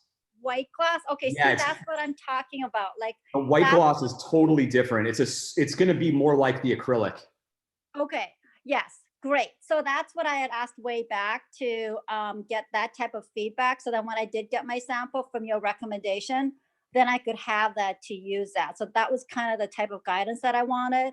And then also, I'm not sure that the wood would really work for my artwork. Yeah, I don't know either. So you might deactivate that. It's up to you. I mean, you'd have to really see one and look, because if it's fine, if you're okay with it, I would offer it. Okay. Because for interior designers, you want to give yourself like the maximum opportunity, for any type of sale. The things that I don't like on here, though, that I think you might want to consider changing is there's too many papers, there's too many pieces. This description is way too long. I think you got to just pick the canvas that you believe is best for your customer and go with that. Okay. And also when it comes to like the economy canvas or a regular like archival canvas, right? Because it's really what there is. There's really like economy, and then there's premium and like premium. I would if you are okay with the economy canvas, it's more about your cost and what you're okay with than anything else. Does that make sense? Yes, that makes sense. So I'm gonna go with the economy. Then should I go with a high gloss for this, or should it be the matte? You mean you're not going to go with the economy? Is that what you said? No, I want to go with the economy. So just okay. So there's only one economy option, and I think it's kind of a satin, which is a semi-gloss. Okay, and that's the one that I got, and I was happy with that. Okay, great. Okay, yeah, and perfect. And then I wouldn't call it economy canvas. I would just call it canvas. Okay. That's your customer doesn't need to know that you're saving money on that canvas. Yeah. They just need to know it's canvas. It's TMI. It's too much information, right? Yeah. And then on the paper, I don't know if I would. Well, I guess you might want to offer the economy matte photo paper, but I would just call it a matte photo paper. Okay. Oh, and then okay, matte photo paper. The other thing that I realized is that I also got I got the metallic paper, thinking that would really be similar to the metal itself, and it wasn't. You couldn't tell the difference. No, and that's what I was talking about. Like, I would have loved to have that kind of guidance to saying what my product will look good on certain paper. So I felt like I spent money on items that was a to me a total waste, because it's expertise that you guys would have known that would have said, no, I just like with the metal, you recommended to have the white clear glass that'll make it pop. I would have told you, I would have told you to buy the metallic paper. Okay. I don't know why you don't like it. I personally love that paper. It's all subjective. Yeah, I couldn't, to be honest, when I saw, and that's what I'm talking about with the artwork. When I looked at it with my artwork, it looked exactly the same as it did with regular, with a semi-gloss paper option that I had gotten as well. I could not tell the difference. And so that's why I felt very disappointed, because I thought I would be able to see the difference between them. That's where I think the art affects what it looks like. So that was kind of a little bit of a learning curve. So, yeah, I think the main point there is that, like, what I like is going to be completely different from what you like. And that's why you just want to offer like the range of roughly 5 media types, and that's it. Because, you know, pick the best canvas, pick the best photo paper, you know, if you're going to have one, pick one fine art paper, you know, pick one metal and a wood and acrylic if you're going to offer it. Okay. And then one other question, I do a lot of craft fairs. And so what I really liked on the site was that you have that option on the right when you go into the pages where you can click and it gives you the little downloadable piece that you can print out that people can have, that has a QR code and that you can print out. Right. So my question on that though is that I'm a graphic designer by day, and I don't feel like I have enough design ability to move to, for example, the images are too small. It's like I can't control how the typography and how the descriptions are going to look like.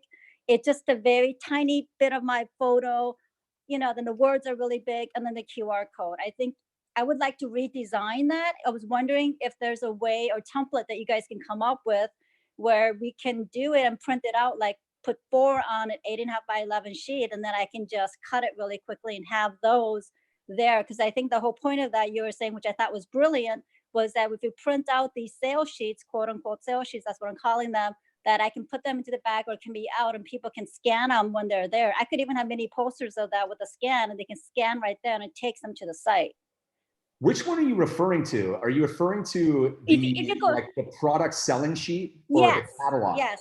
Yeah, the product selling sheet. When you okay, did you notice that since you're a graphic designer, this could be useful for you. If you're editing any product in the site manager and you scroll down to the very bottom on the info tab, the QR code is there. It's alone, isolated. And so you can grab that, and like that's what I usually do is like I copy that, throw it right into Photoshop, and then you can create your own little title card or whatever you want.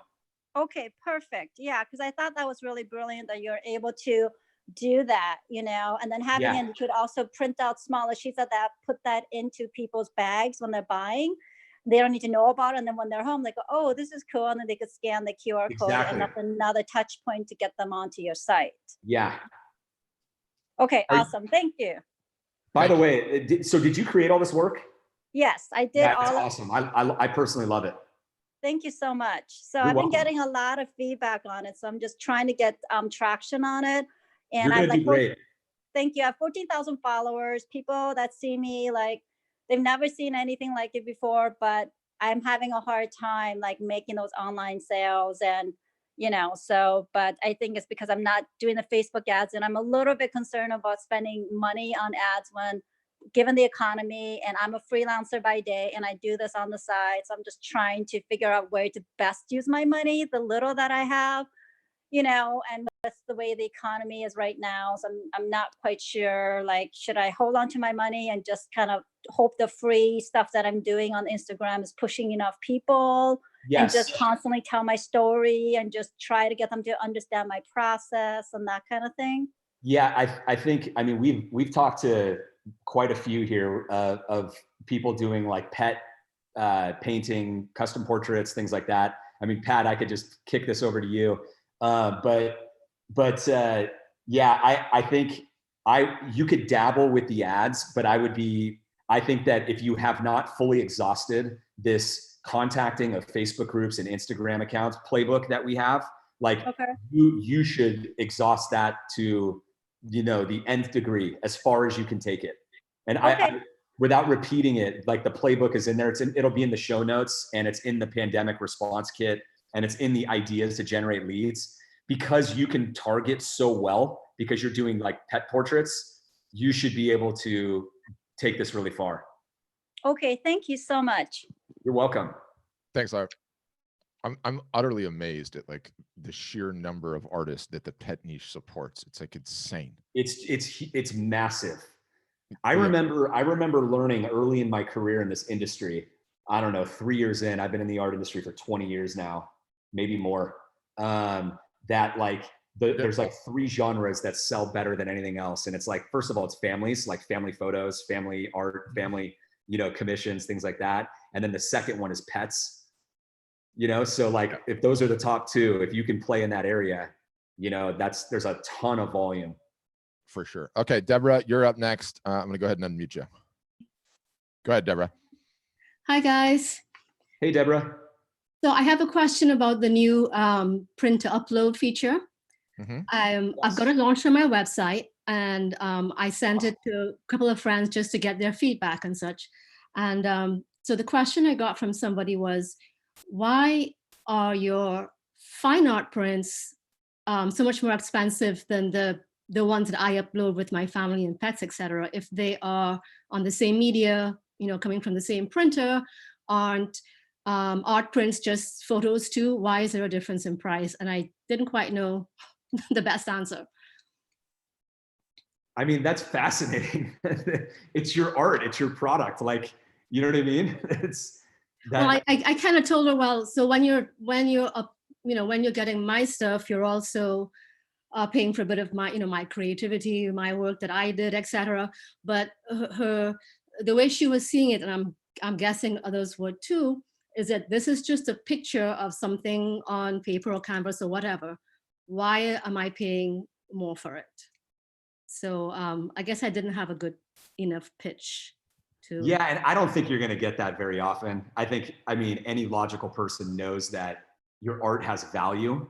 It's like the photograph of them and then their image, it's theirs. It doesn't have value to anybody but them, I guess some people just, this person anyhow, wasn't, couldn't see it that way. Yeah, it just doesn't make sense, right? Like, because I mean, I could show you a Peter Lick photograph that's printed on the same metallic paper that you guys are probably using, and that thing is like $10,000, right? So, and you can also upload to print right now and get one for $40. So that seems like, I don't know. I don't know if the person was, savvy enough, or you don't even have to be that savvy. It's just like art obviously has value in it. It's your art, it's your creativity. That's what I try to put forward. Yeah, if you're really concerned about it and you find that this happens a lot, then don't offer the same media type on your upload to print store as you do on your art. Well, that would be kind of difficult though, I think. I've just got. I agree. I think your art has value because it's yours. You set the price. You know what I mean? Well, so that's what I said. So I guess that's the right thing. I wasn't sure if there was something else I should be, I should be saying, but. Yeah, that's what I think. That's what I think you say. Okay, and so I have another quick question about media. So I have right now both on the acrylic media, both the 1/4 inch and 1/16 inch, and just wondering if there's one of those that I could eliminate. Is there one that's better than the other or more popular?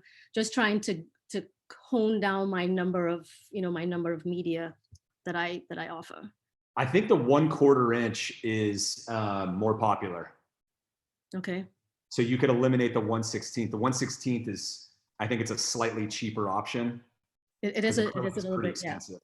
Yeah. Okay, so just go with the 1/4 inch. If you want to eliminate one, I would go with the 1/4 probably, just because it's much more common. Yeah. Okay. And on the it's in the same vein, on my print to upload store, I have 3 canvases: the standard canvas, then the premium matte, and the premium glossy. I'm wondering if I could also eliminate the premiums and just stay with the standard, because I find the quality is pretty good from what I've got. So I just have one canvas.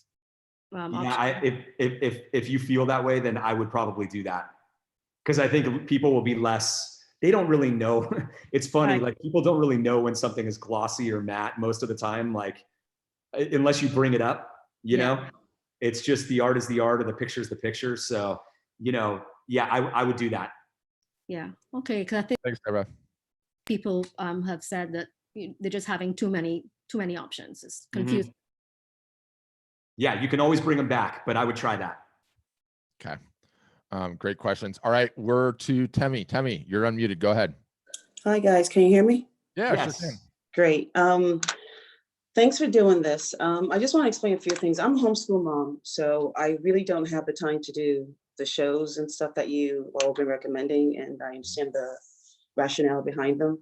And prior to returning to art, I've been an occupational therapist for over 25 years. So a lot of people know me as a therapist. So now that I'm back into art, a lot of people are surprised. They love my work, and which is good. And I'm pretty good at doing the one-on-one conversations where I talk about my art, what my mission is, etc. And it's been working. Now, lately, I had to change the design of my website because I'm kind of, how can I put it? I'm a little bit anal. I noticed that a lot of people had signed up last year when I was doing the free giveaways, but they were signing up because they wanted the giveaway. And I realized that these people aren't going to buy anything. So, and when I did send out my emails, excuse me, a lot of them were unsubscribing, which is fine by me. I really don't care. It's like, unsubscribe, that's good. You're one less person I have to worry about. Sorry for that attitude, but I don't dwell on it. So now I'm having more people sign up. It's slow, but these are quality people that I know will eventually buy something from me because I know them personally. The question that I have is, a couple of them have been onto the website and they say that I've actually been asked this, why is your work so cheap? It's hard to fathom when they use the word cheap. And I know they're trying to use the word inexpensive. And what I explained to them is, oh, it's just the print you're getting. You're not getting it framed. And they were very dismissive. So then I changed my website around whereby I provided with the frame. And I had some people that actually liked it with the framing. So now what I'm doing is I'm providing the prints with the framing. Mind you, I know the people that I'm targeting. The question is, I cannot change the recalculation or the recalculate button on the website in the back end.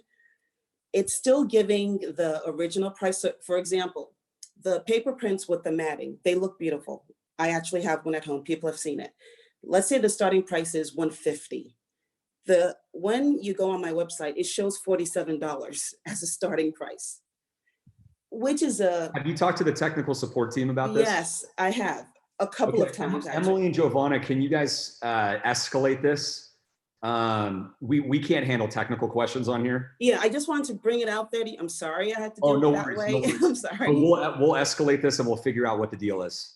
Okay, and another thing, I want to, can you look at my site quickly, or do we do this later on to tell me, am I doing it the right way? Because you guys have recommended do not have a large banner, but then there's, you've recommended. What's your website address? TemiFineArts with an S.com. And I had a large banner on my main page before. And I think I put that large banner on the collections page, the screen, so that. This is beautiful. So that people, it's a year doing this in the middle of the night while you're homeschooling during the day. My kids are upstairs. Okay, so yeah, so you do have, so you've got the lead capture just popped up, and you've got a giveaway here. This is what you want to have as the best practices is to have the 20% off here or 15% off. But you're right, because if you do it this way and you don't like, the reason you have to have the discount, the first order discount, is because it will qualify every bit of traffic that comes to the site, because people aren't usually ready to buy art like on the spot, and they will later, right? But if you give them a first time discount opportunity and they take it, then you know that in their mind, they may buy at some point, right? Okay, to be honest, I just changed this 3 days ago. So I had it before, so I just changed it around to, okay. I love your logo. Beautiful. I did it myself, great. It's beautiful, I love it. It's super high end. I would move it up. You can do that in the theme editor to not. I can't, I'm struggling with it. They'll help you. The tech support team will do it for you. They'll help you. Okay. If you're going to have a billboard, this is how you do it. So good job. because it's not taking a bunch of real estate, you know? Okay. And you're getting right into your art. So, you know, I would prefer, you notice like this above the fold, I'm not seeing your art yet. So, Yeah. you know, that's If the I can move it up. It's the argument to get away from this. I don't think this is adding much value to you, this billboard, Okay. you know? So it's your call, but if you get rid of it, it's done. Problem solved. All this art will be there. Like you'll see it like in the middle of the screen, right when you land on the site. And that's what I would like. That's what I think is really good. This is really good. This is really good. You know, and when people were asking you about your pricing, I mean, was it just a matter of like, I want to look at your media types. Sometimes like, I mean, yeah, you can see it right there. Yeah. Okay. So you got, so it's 169. And you're not offering it without a frame now? No, I am offering the paper prints have to, I'm sorry to use the word have to be framed, because I just personally, I've been to certain events where they gave me the paper print and I just tossed it in the room. I didn't even care how much I spent on it. You could offer matted where it comes in a mat. You know, it's pretty nice. Like it's like in a, you know how like a mat in a frame, but it'll just come in like a white mat. And do they have to go to the store and frame it once they receive it? They can't, it's not ready to hang? Correct. Yeah, they'd have to buy a frame, you know, or See, something. that's the thing. The people I'm talking about have their offices, their businesses. So when I talk to them, it's basically in relation to, you know, how my artwork will benefit them and their clientele and their patients. So I basically advertise, you receive it, it's ready to hang, take it out of the box, put it on the wall, you know, in your office. Gotcha. So that's a pretty quick sales pitch. And they like that aspect of it. Gotcha. Then I think you're fine. I like what I see. Okay. I think the only thing I would say here is like, you got, I mean, if you like, if that's the case, I would probably deactivate this canvas prints because this is a loose canvas. Yeah. Do you know why I did that? How come? I made a sale a couple of weeks ago to a client in the UK, and it just made more sense to have the print sent in scroll, not a scroll, you know what I mean, in the tube. Rolled up. Yeah. Yes, which I think I reported in the group that they had received it, and thank God it had rained and they hadn't packaged it properly, but it wasn't damaged, thank God. But they sent another one to her. So I'm just doing that for my UK clients. And now I'm having to deal with the whole customs thing because they're not aware that they have to pay extra to receive their stuff. So I don't know if I should just totally cancel the idea of selling to people in the UK because of this. I'm just praying about it, or just listening to you guys right now to. Yeah, I would post that. People have gone through that before. I would just post it in the group, in the small wins group, and see what other people do. You should add it into your terms if it's not there already. And then it's there. Okay. But I don't think they're reading it. Yeah, you could put it somewhere a little bit more prominent, you know, and stuff like that. And there's ways to handle it gracefully too when you get an order. But that's a perfect thing to discuss with the other members. All right. God bless you. Thank you. You too. Thanks. Okay. Getting back up here. Mute. All right, Kim Winberry, you're up. You're unmuted. Hello. How are you? Good. How you doing? I just launched my site last Friday. Very excited. Good job. I had a technical audit, went through everything. I've actually started my giveaway, doing the new website promotion. Fantastic. Yep. I've reached into every pond I could find, from LinkedIn to Instagram to Facebook to Pinterest to everything. And I've got 18 new subscribers on my email, 26 new contacts in my art storefronts, and I've got my first sale. Yes. Hey, congrats. So I'm very excited, and I wanted to share, and I wanted to, maybe if you guys wouldn't mind taking a look. At your site? Yeah. Yeah, what is it? It's waterplusinc.com. Waterplusinc.com. And do this. Yeah, do the share again. Yeah.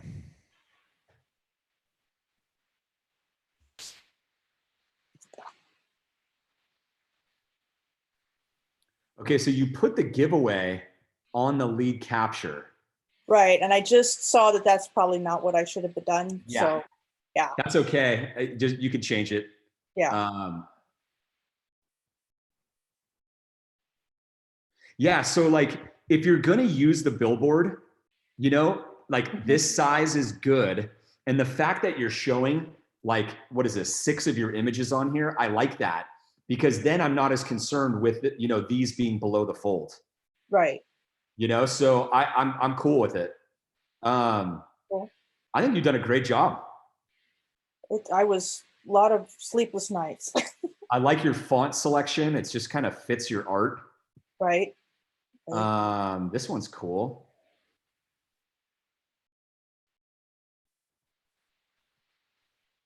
I don't know if these are a little too light. If you change the background color on these, or it might be the it's the font. It's the white on here. Yeah, I need to. Yeah. Yeah, I would just darken that up. It's a little hard to see. Again, I would follow the same instructions that I said about the media types. You know? Right. Got that in my notes. Yeah, one canvas, etc. Love the fact that you got the side-by-side products going here. Love it. Yeah, not too many sizes. You could have a couple more. 18 by, let me see, 11 by 8, 18 by 13. I don't know why there's such weird sizes. You might jump to like 24 by something in there, between 18 and 28. It's kind of a big jump of 10 inches, you know? And then you might have like a 34 in here between the 40. Okay. That's pretty much it. Just to add a few more in there. Right. You're good to go. I mean, I'm loving this. Check out my coloring book. I have a coloring book at the top. This is. Oh, nice. You did an experience page. Beautiful. Yeah, it's this. Look at this, guys. This is great. Interactive coloring book. Oh yeah, you were telling us about that last time. So you can purchase it. So I assume, yeah. So this is going to link to that page, right, on the site where you can buy it. That's perfect. You got a download button for it.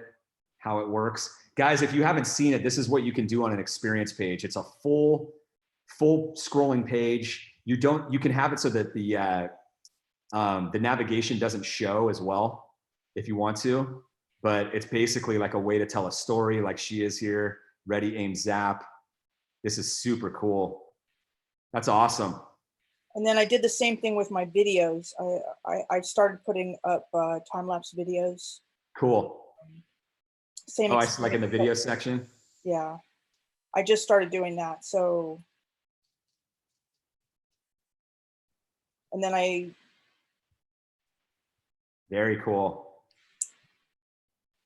Nice. Yeah, this is great. This is, I mean, it's funny. We released the experience pages and it was literally like, I feel like it was the next day that the whole pandemic situation happened. And, or like it really, you know, it really became a thing. And we had all these plans on giving, like, providing all these different examples of how you should use them. And we're going to do it. We're just focusing on the marketing right now for the time, right? But I'd love to see you doing it, because what you're doing is like an example of like how we kind of foresee it in certain cases, like telling the story of a new piece, and you can have a time-lapse video showing it getting created, and then, you know what I mean? And then you can add like 4 slides on there that really bring somebody in to the whole story. And then at the bottom, you know, there's a link to just go to shop for it, you know? Right. So, you know, I had, I was able to talk to technical support about putting anchor links and stuff. So I have a gallery up at the top with the images that will be able to pop you down further down to watch the video of that particular piece. So that's kind of not intuitive, that being able to put an anchor link in there. I don't know if that's something that has been asked for, or. If you told the tech support team, they handle the feature request queue. Well, I just did it myself because that's what I do during the day. But I see. Okay. I just went into the code. And okay, anchor link. Nice. Well, they're on here, so if you guys can jot that down, that would be great. But yeah, Kim, you're rocking. I'm thrilled for you. Yep. Just get marketing. Get marketing. Yeah, just keep going on the marketing. You know what to do. You know what to do. All right. Thank you. We'll see you next time. Yeah. Thanks, Kim. Okay, Meryl's up next, and then if anyone else has questions, raise your hands because she's the last question in the queue currently. But we're certainly willing to take as many as possible. Okay, Meryl, you're up. Okay, can you hear me? Sure Yes. can. Welcome. Okay, great. Wow, hi. I'm totally overwhelmed with the last two speakers. I hate to say this, but I'm on the site for over a year, but I'm one of those real slow ones. And I've been listening to your stuff, just do the bare minimum. So I'm starting with all my, the calendar stuff, I'm following along. Okay, so I had asked a question just on small wins and they told me to ask it in this forum. Okay, but my biggest problem obviously is I'm not even on the train. I only have 95 Instagram followers. I only have maybe 210 Facebook followers. I have maybe 800 on my MailChimp, but that's, so I'm still way below a qualified thing. But I wanted to ask you about putting all of my pictures, my pieces up on the homepage. I didn't know how I was supposed to do that again. I wondered where that tutorial was for that. And in connection with that, I was wondering, I guess if you go to my site, you'll see, I didn't know whether to continue to still have my 3 categories, still list those as other different shops. And also when I place my pieces all on the home page, because I have about 53, and my listing, I paint in series. I have cars and doors and flora. Do you put them together or mix them? So do you want to go to my site at Meryl Cohen Art? Yes. MerylCohen.com? Yeah. Okay. I mean, basically I live out of the country, so it's not easy to do any of these fairs. Yeah, so to get them all on one page, the support team can show you how to do that. It's basically just a product gallery page with everything on it. Okay, because I'm not doing any of this technical stuff. I'm, one of. Yeah. Okay. It's really easy. It takes People are helping me. Probably 1 or 2 minutes. So someone will call me and help me do that, upload it. I've uploaded all my pages. If you see them up here in the arts shop, I have. Yeah, they'll guide you how to do that. Emily and Giovanna, if you guys can have somebody reach out to Meryl with that information. Yeah, so in regards to like organizing them, it's your call. I always tend to say like, I would rank things by bestseller. Okay. Like most popular or bestseller. Okay. Reason being is because when people are coming to your site, random people that you've never met before and you don't know, you've only got one shot, right? There's this old saying in advertising that is like, you've got 3 seconds to hook them, right? You've got 3 seconds to hook somebody in an advertisement. And so that first sentence, if you have like a print ad or the first thing that they see, it's gotta be your best, right? Same thing with like a TV ad or radio. And so in the case of your website, I think following that rule is show them your best stuff, without making them have to work to see it. So you don't want them to have, and work on a website is clicking, page loads, scrolling, and so forth, right? So the sooner they see your best stuff, the sooner the odds are that they're gonna stay.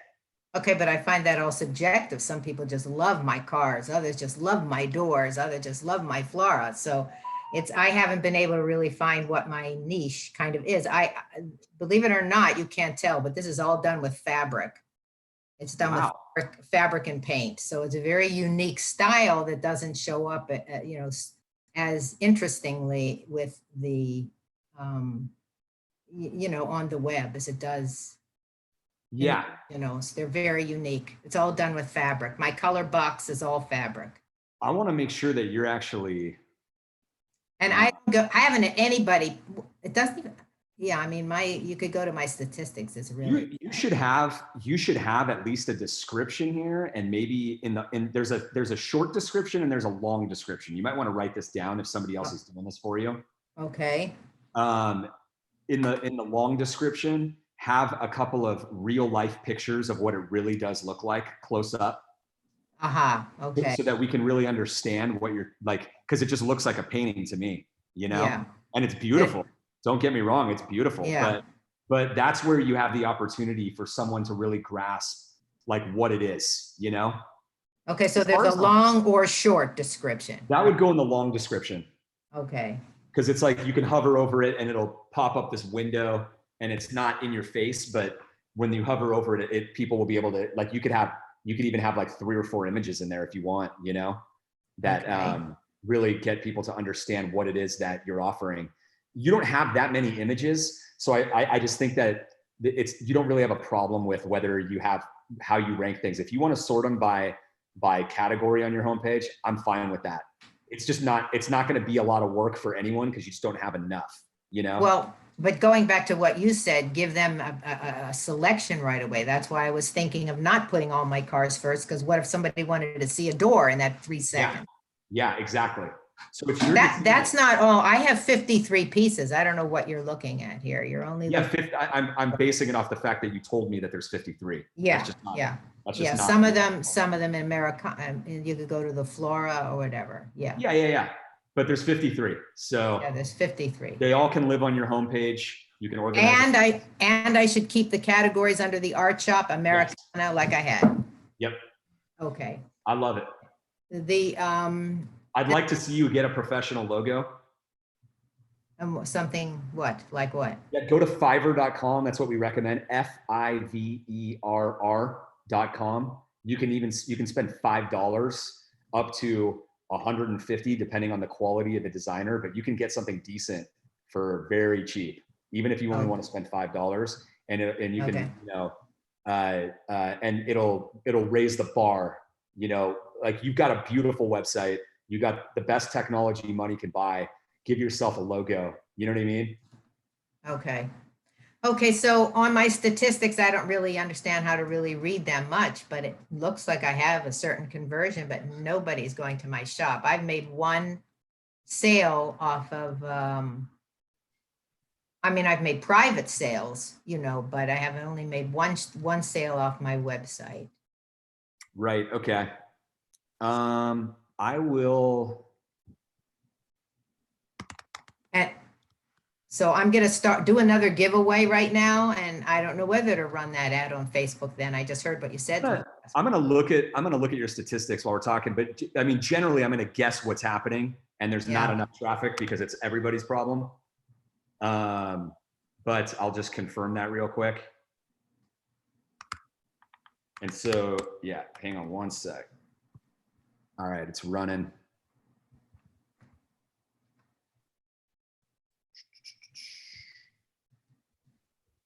Okay. I mean, you told us not to spend a lot of time on other fancy things, but I could do triptychs. I could cut my pieces, my florals into, you know, 2 or 3 pieces, but I wasn't going to do that. Yeah, there's no point. There's no real point in doing that yet. Your entire problem, if you want to call it a problem, but your entire focus needs to be on traffic and generating emails and all that. I like that your direct traffic is opting in at almost 10%. Your Facebook's at almost 6%.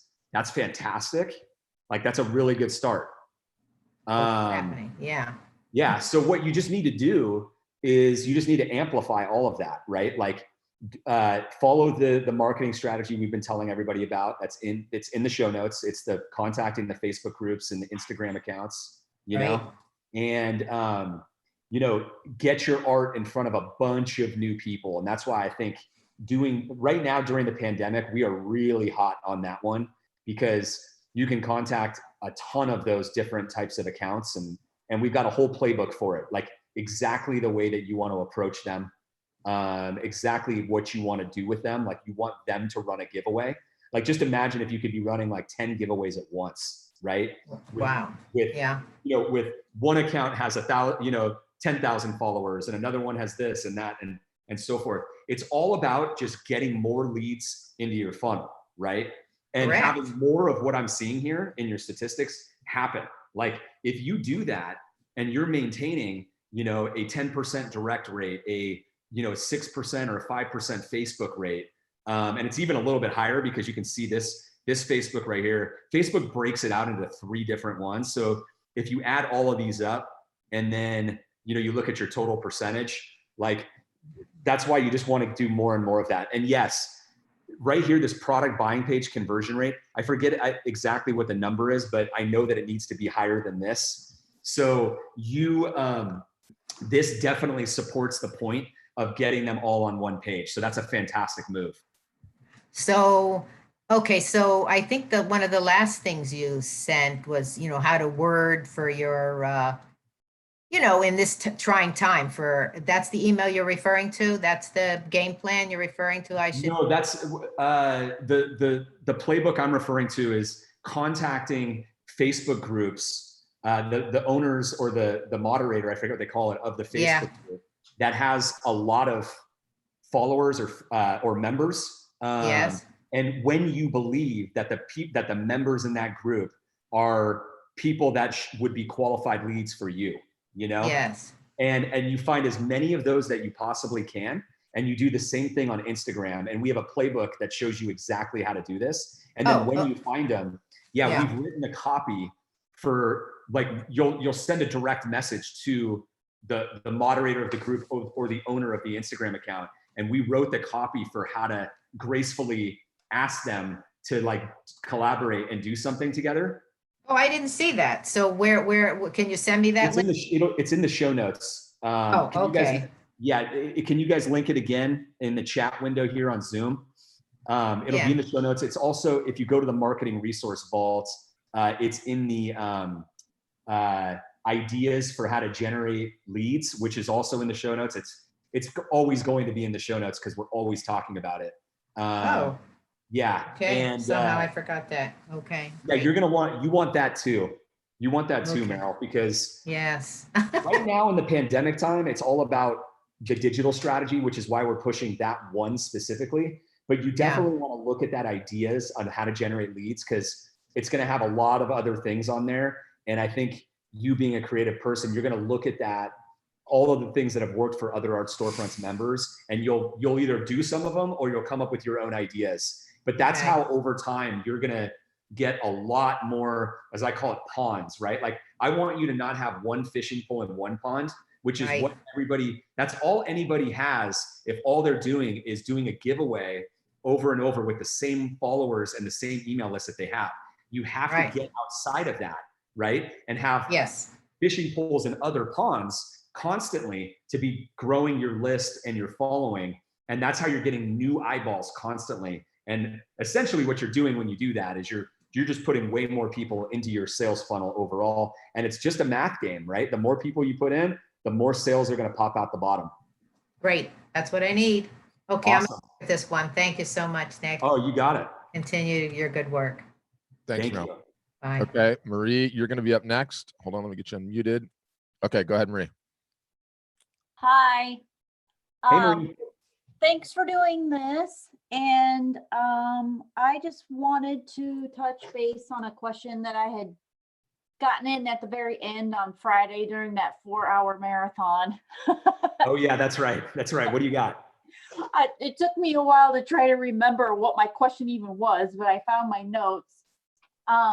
Okay, so with this whole COVID-19 thing, my kids are at home, and I wanted to do something for other parents who have kids at home, and it's kind of a goodwill type thing. So, and I wanted my kids to kind of be involved in it too. So I created this group called Name That Dino, as in Name That Dinosaur. I do a lot of pet portraits and stuff and other whimsical type creatures too.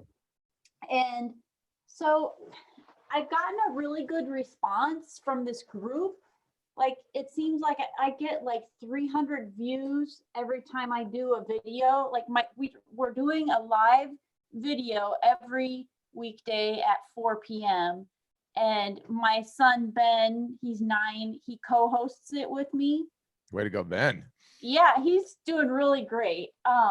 So it's kind of fun for him too. And I've had him draw along with me a couple of times. Another time I had him, he's like standing right next to me right now.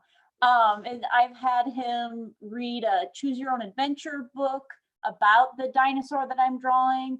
And then the people who are watching they comment their guesses throughout the show while I'm drawing this mystery dinosaur. And then at the end, I spell out the dinosaur, and whoever was the first to guess it gets the original sketch, and then I'm going to mail it to them.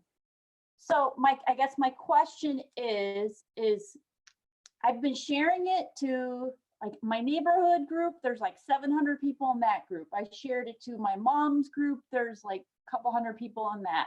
I have like 500 followers on my business page. I have like almost 600 people on my personal page. I'm sharing it to all those things. So my thing is that I initially started it as just something to do to like, that's art related, to create goodwill, but should I try to count on it for getting people to go to my website? Because that's not happening. I don't know if I should do anything to talk people into going over to my website. I also did like a, I mean, I would, to answer your question, I would always try to find a way to do that, right? Like whether you're branding on something, you know, like you're putting your website address on something, or it's very casually at the bottom of whatever you're doing, right? Like at the post, like, you know, you know, by the way, this is from Maurice, you know, this is from Maurice Stevens art, or I'm Maurice Stevens, you know, art, and I am a painter and I do da da da da da. And if you want to check out my stuff, go here, right? And it might be like the afterthought at the very bottom of the post that where you're doing this or wherever you're sending it. but isn't that already implied? Because I'm doing it from my business Facebook page, the Marie. Oh, I guess you are, but I mean, but maybe, I mean, if they're not, like, I don't necessarily think so. I've been in a situation before, and I've advocated that we do that, because when people are sharing something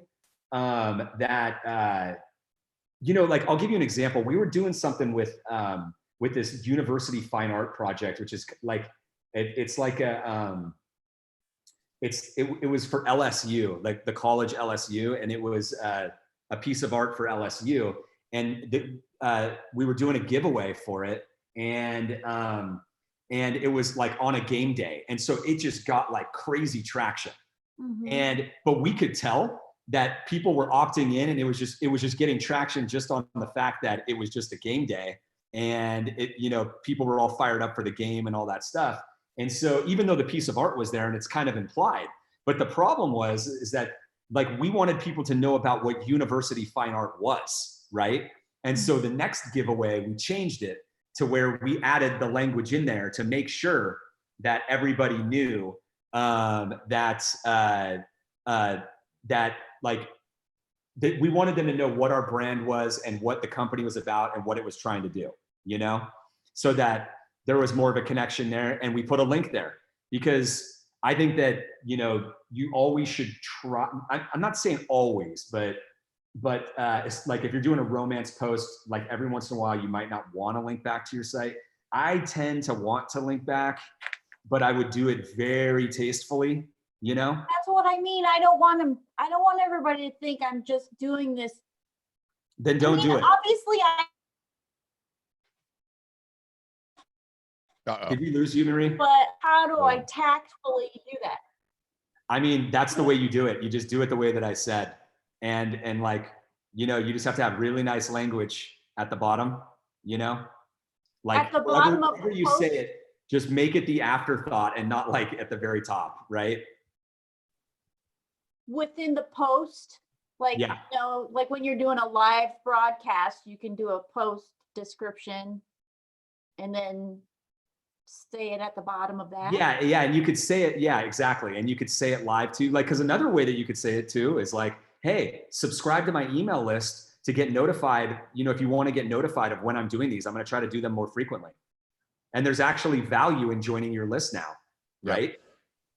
Okay. There you go. Well, what I did was I made a group called Name That Dino. It's so cheesy, but anyway, I did a group for it. So that way, when I do a live post, if people join the group, I can just share it to the group. But again, that's not getting them to go to my website or subscribe to my newsletter.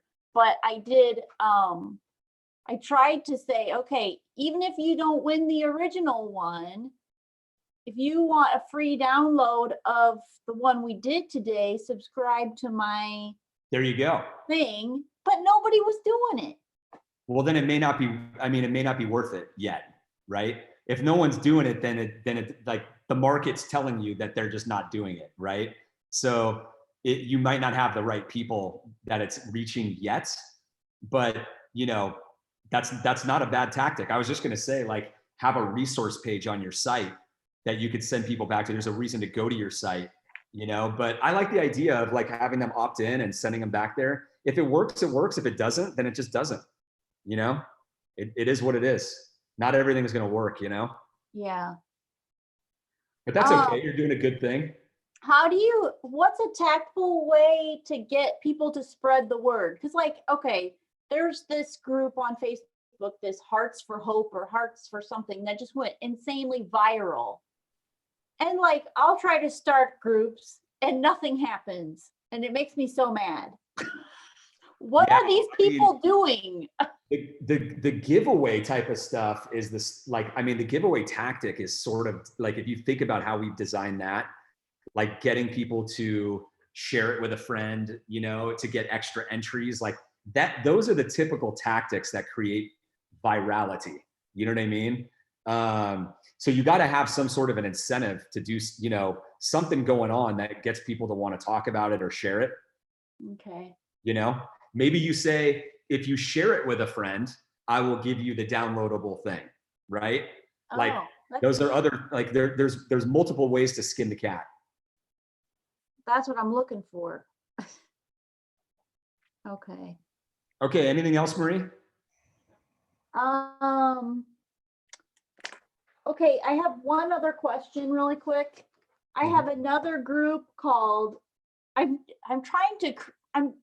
I'm more like, for me, I'm the brand versus I don't have any specific niche. I mean, I do a lot of dog portraits, but I don't want to be just the dog portrait lady. I do them because they sell and I like doing them, but I do a lot of other things.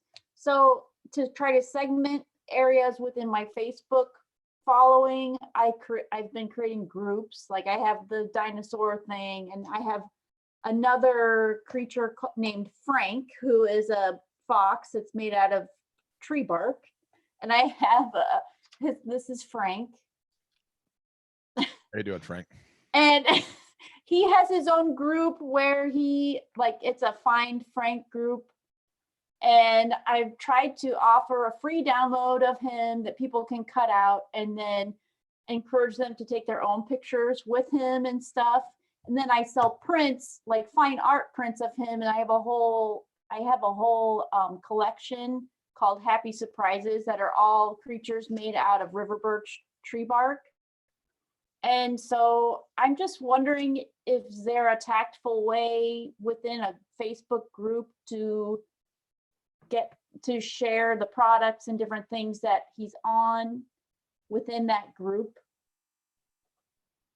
and to get them to go over to the website. I mean, I guess it's probably the same thing as with the dinosaur group, but yeah, it is. The group game is, you know, to have a big viral group takes a ton of work and, you know, a decent modicum of luck. I think stick to the giveaways and stick to the contacting the group members and the Instagram members and see if you can do that. That would be our rec, I think. Yep. That's what I would focus on. Okay. Thanks, Marie. Okay, Chris, you're up next. Let's see. Yep, Hi. there it goes. You're unmuted. How's it going? Good. How about with you? Good.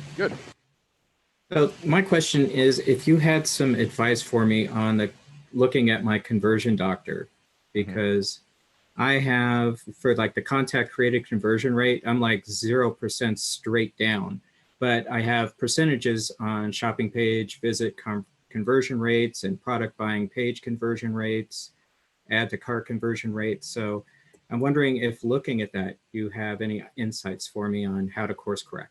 Yeah, Chris, what's your full name? Christopher J.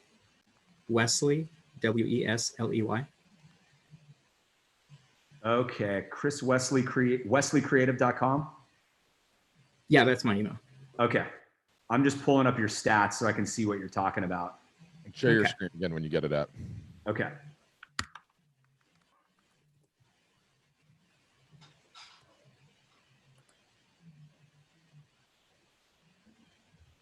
All right.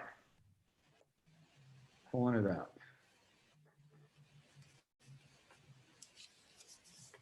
Okay, I see what you're talking about here with Facebook.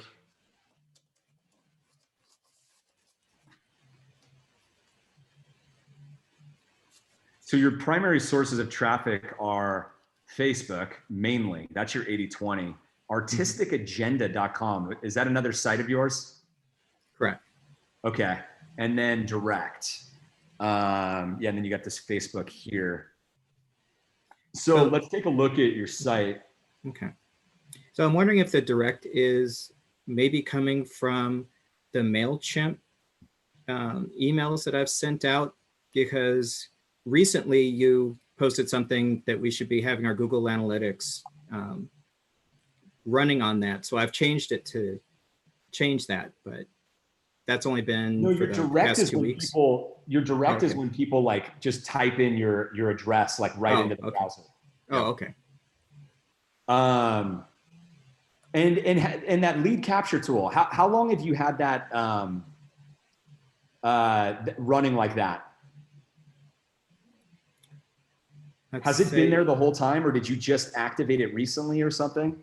I've had it going. I would say I've reinstituted the 20% off in the past. What was it before? It was join the newsletter for access to, behind the scenes stuff and things like that. Yeah. So had you have done that, had you have had the 20%, the best practices the whole time, this contact conversion rate would look differently on all of these. But because it's not there, it's hard to tell what's going on and whether this traffic is of quality or not. But let's do the best we can, since Facebook is mainly most of it. What is this Facebook traffic? Is it just general, like, did you do giveaways or anything like that? Or is it ads? Have you been buying ads? Buying ads. So that's even scarier.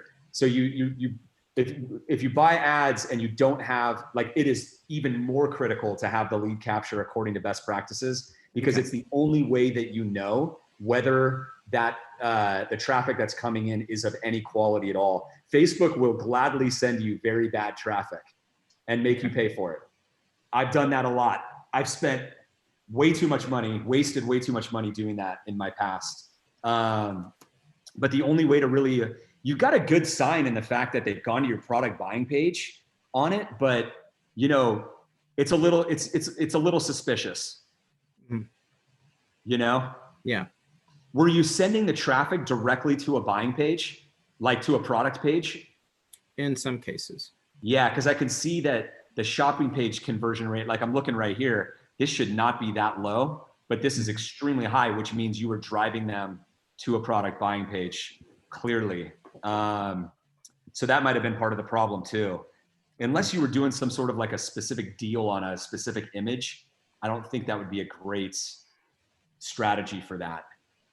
But I can tell that you're aggressive. You've gone after the ads. How much money have you spent on the ads? Say a few $100s. Oh, okay. That's not too bad.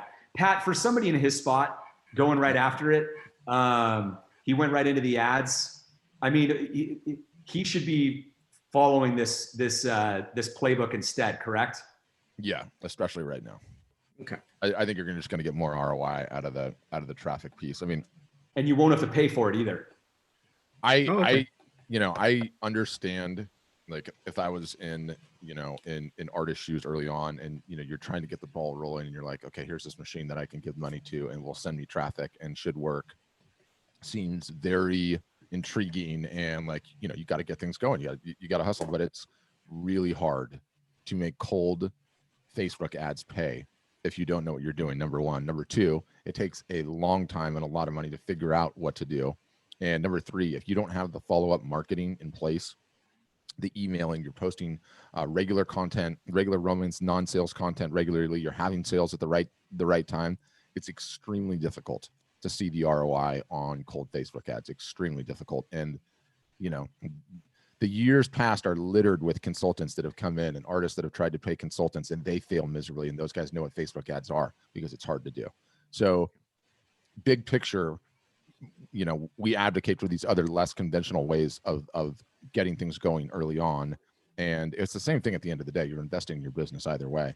But we think that the unconventional ones stand a much better chance, a lot less difficult, and you're not reliant on you know, having to learn Facebook, which is a complicated beast.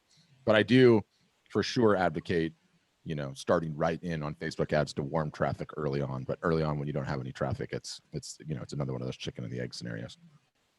Yeah, and Chris, I'm just gonna say it just while we're here is like I would ditch this if you're cool with it. I would ditch this photo in I mean this piece right here on the lead capture. I don't know if are you able to see my screen? Yeah, we got it.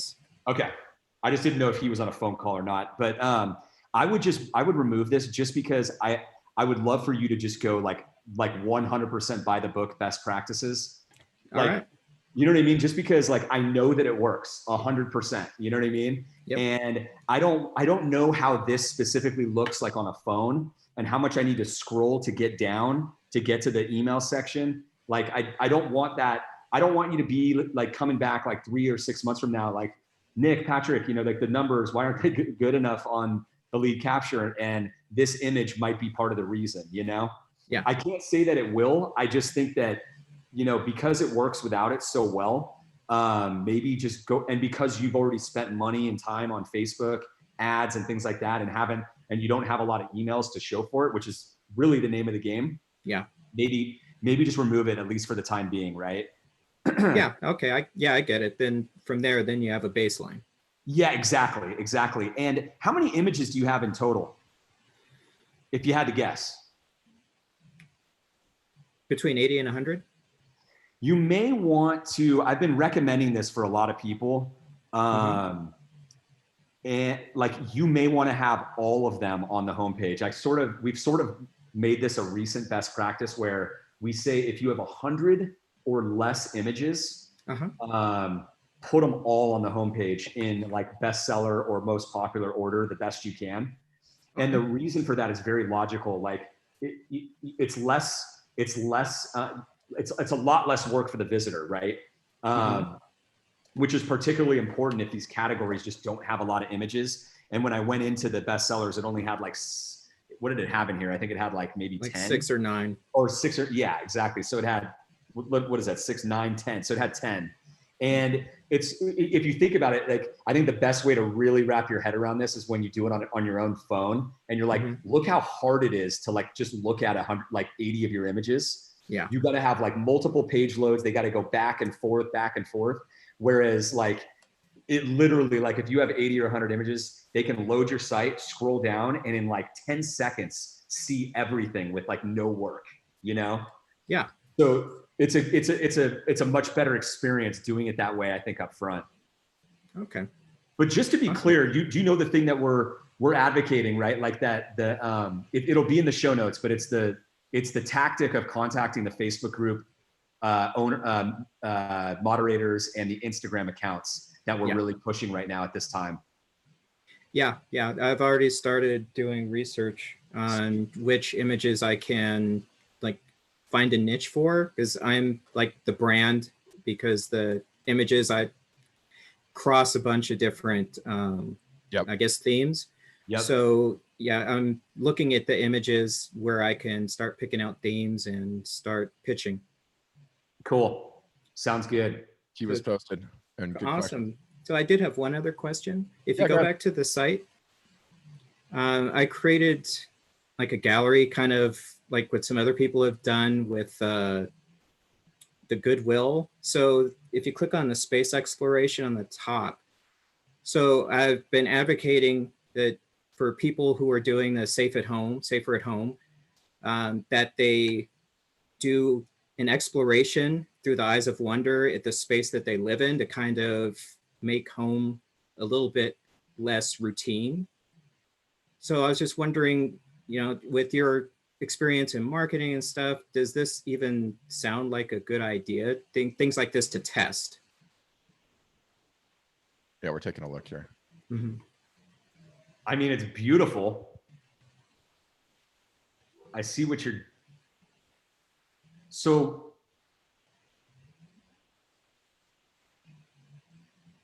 I was looking at this page while you were actually talking. So can you tell me again what you're trying to do here? So in my romance email, I'm suggesting that a project that people can take on while they're doing the safer at home is to take their mobile phone and start photographing their home, their living space through the eyes of wonder. So, and then towards the bottom, a little further down, there's like ideas for themes that they can use. And it's just something that they can do to take their mind off of basically everything pandemic related and kind of get a different sense of the space they live in. It's kind of an exercise in gratitude, that they can start having gratitude for the space they live in, the fact that they have a place to live. Got it.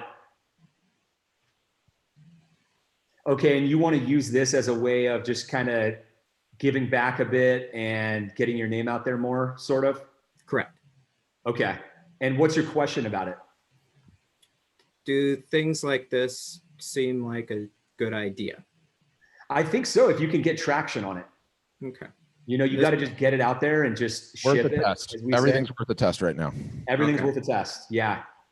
Yeah. What you might want to do is add another slide in here, maybe with a video of you doing it. Mm-hmm. I don't need to make you do more work because it looks like you've done enough, but just to make sure people understand it and like can see like how cool it is when they're like the final product, Yeah.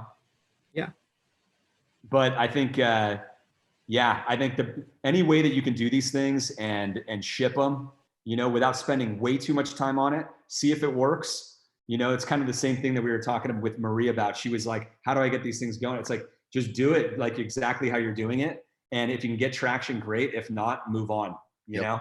Give it to a new one. But good question, Chris, and let us know how it goes. Okay, Tiff, you are up next. I'm going to go ahead and unmute you, and it's Tiff spelled T-I-F. Yeah. Hi. Hey, Tiff. Hey there. So my question is, I made a comment pretty early on in the video. So I, like everybody else, I'm kind of shut down when it comes to festivals and everything else. That's all over with now.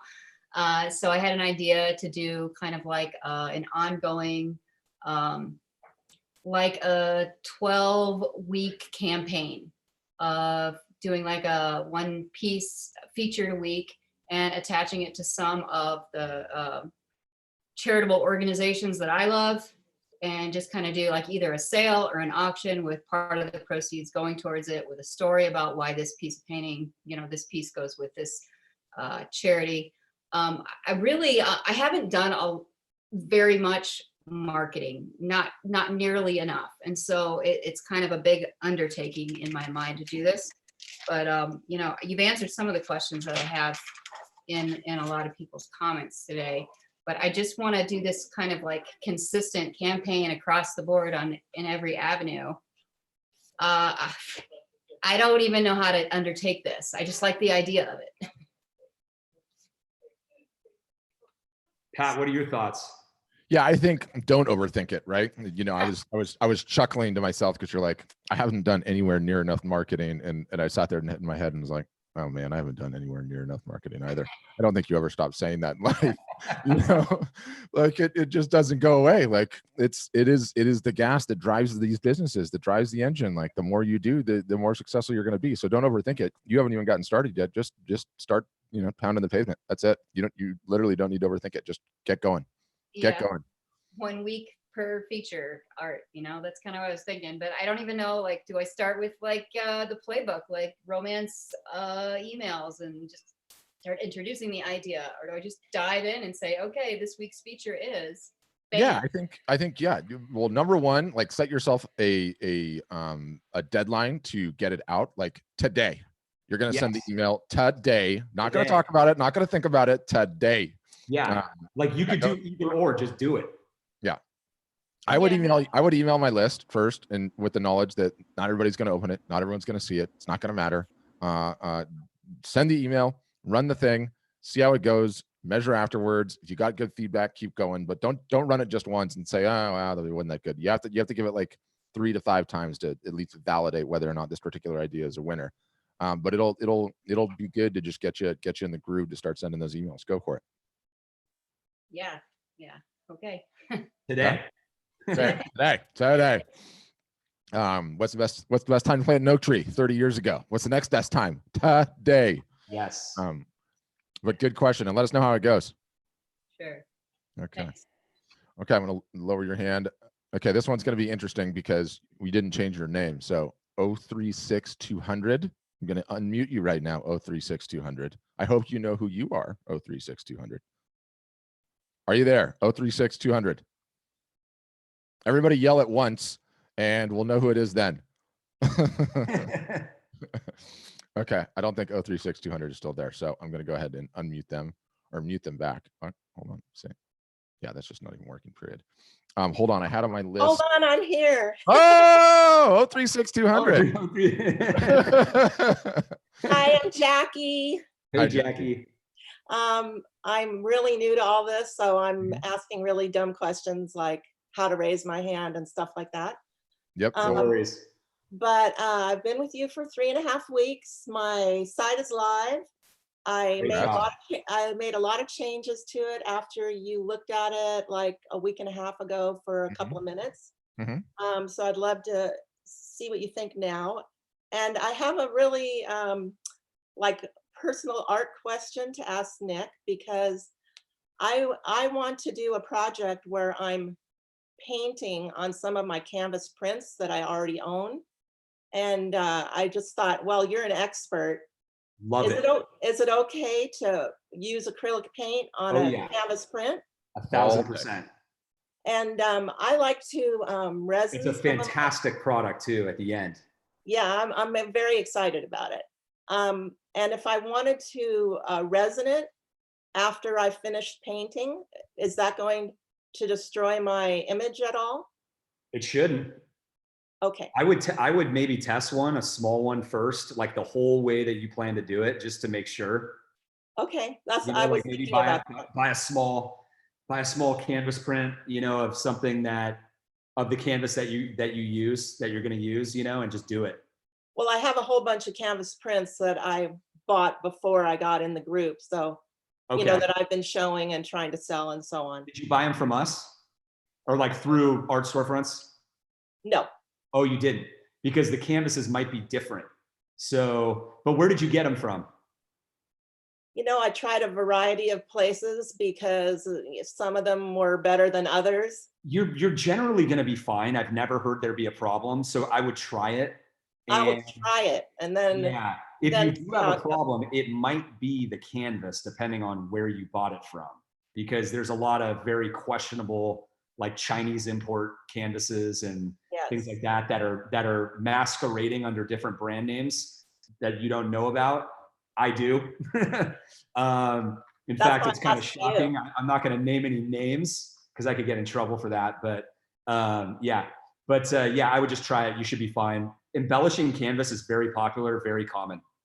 Okay, great. I'm glad I asked you that question. And usually it should be like a little bit higher of a price point too. Little bit, significantly higher. Oh no, I'll be selling it as an original art piece when it's done. There you go. And offering prints. Awesome. And I would say as a follow-up to that, like, Matthew Locker, one of the artists that we have on the platform, he just created a whole other product category, and he does impasto paint on top of canvas prints or metal. I can't remember if he does metal or not. I have to look at that. But he charges like normal print prices, and then the oil on prints, he calls them, starts at like $800 and goes up to like $1,500, I think, or maybe even 2,000.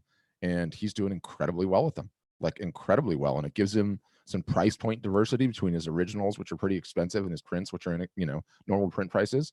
And they're allowed to do it on any image they like in the store. And like, there's a lot of people, especially with him and his work, because it's, this impasto that like pops way off the canvas. They end up selling better than his prints do. And his, and they're like 4 times the cost. So yeah, he painted on the metal too. Is that Matthew that you're talking about? Yeah. Matthew? Yeah. Yeah, I saw his work. Really, really nice. Yeah.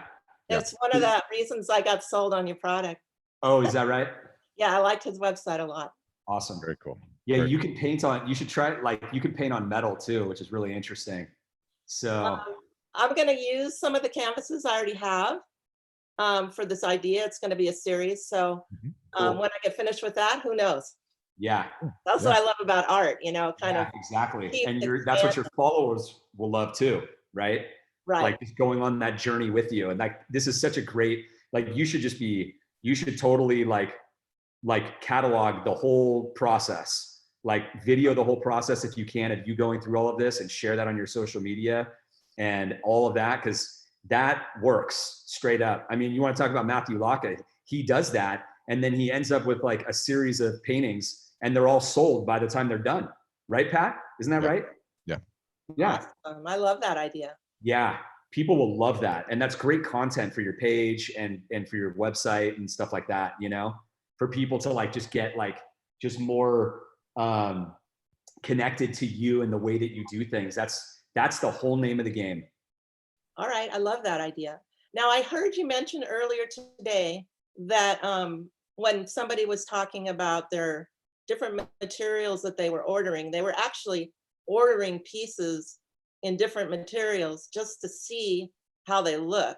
Do you really think that's necessary if you get the samples? Because my samples are on the way, and I've already chosen a few things, but I'm just curious. No, you get the sample kit and you see the swatches with the prints. I mean, it's up to you, like, I mean, you can, the truth of the matter is that you could buy like the smallest pieces, like 8x10 on like every media type. And it's not going to, like, the 5 media types, right? You don't need to buy everything. Like I'm only recommending like offering 5, right? Like, as I say, like, fine art paper, metal, canvas, whatever, and the other acrylic wood. Buy a really small one. I mean, even if the printing company allows you to buy a 6x8 and you're cool with it, do it, but something representative, it's not going to cost you very much, so you could feasibly see everything that you're offering for, I don't know, $100, $150. And then you can use those in your giveaways if you want to, like for marketing promotions. So it's you can't really lose. I mean, you could, so in that case, you might even want to buy a different size. I love that, because you want to have your product in your hand, to be able to at least at some time show it to people on Facebook and Instagram, where it can live there, where they're seeing the actual physical product, and you're able to talk about it and talk about what you love about it. Like that's important. Great. Yeah. Okay. Great question. I don't know if you have a couple of minutes and you can just look at my site. Oh, yeah. What's your website address? Jackie Robbins Studio. It's ROBBINS. I thought you were going to say 036200.com. I don't know. Maybe I should start using that. Sounds kind of sexy, actually. Yeah. Please just do that every time you're on these, and we'll know it's you. Okay. Hang on a second. It looks like my internet is, we've got a lot of streaming going on here, so my internet might be a little, looks like there's something funky going. Oh, it's just not fully loading yet. Yeah, do you have something like do you add some sort of a weird widget on your site that I saw? Maybe not? I don't think so. Okay. I took cookies off. Don't worry about it. It could be just Zoom with Thank you for doing that. I did it because of you, Pat. Yeah, Pat loves that. Actually, I really relate to it, because I hate it when those things come up. Yeah. I think these, the navigation text is like a little too small. Okay. I would go a little bigger, like just this one, you know, these. Okay. How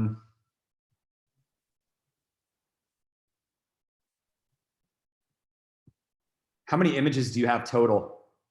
Well, this is the only thing I didn't follow of your advice, because I've got like 500 photographic images and I have about 250 fine art pieces. Obviously not very much of it is loaded up yet, but I'm ready to go and I'll deal with that later. Cool.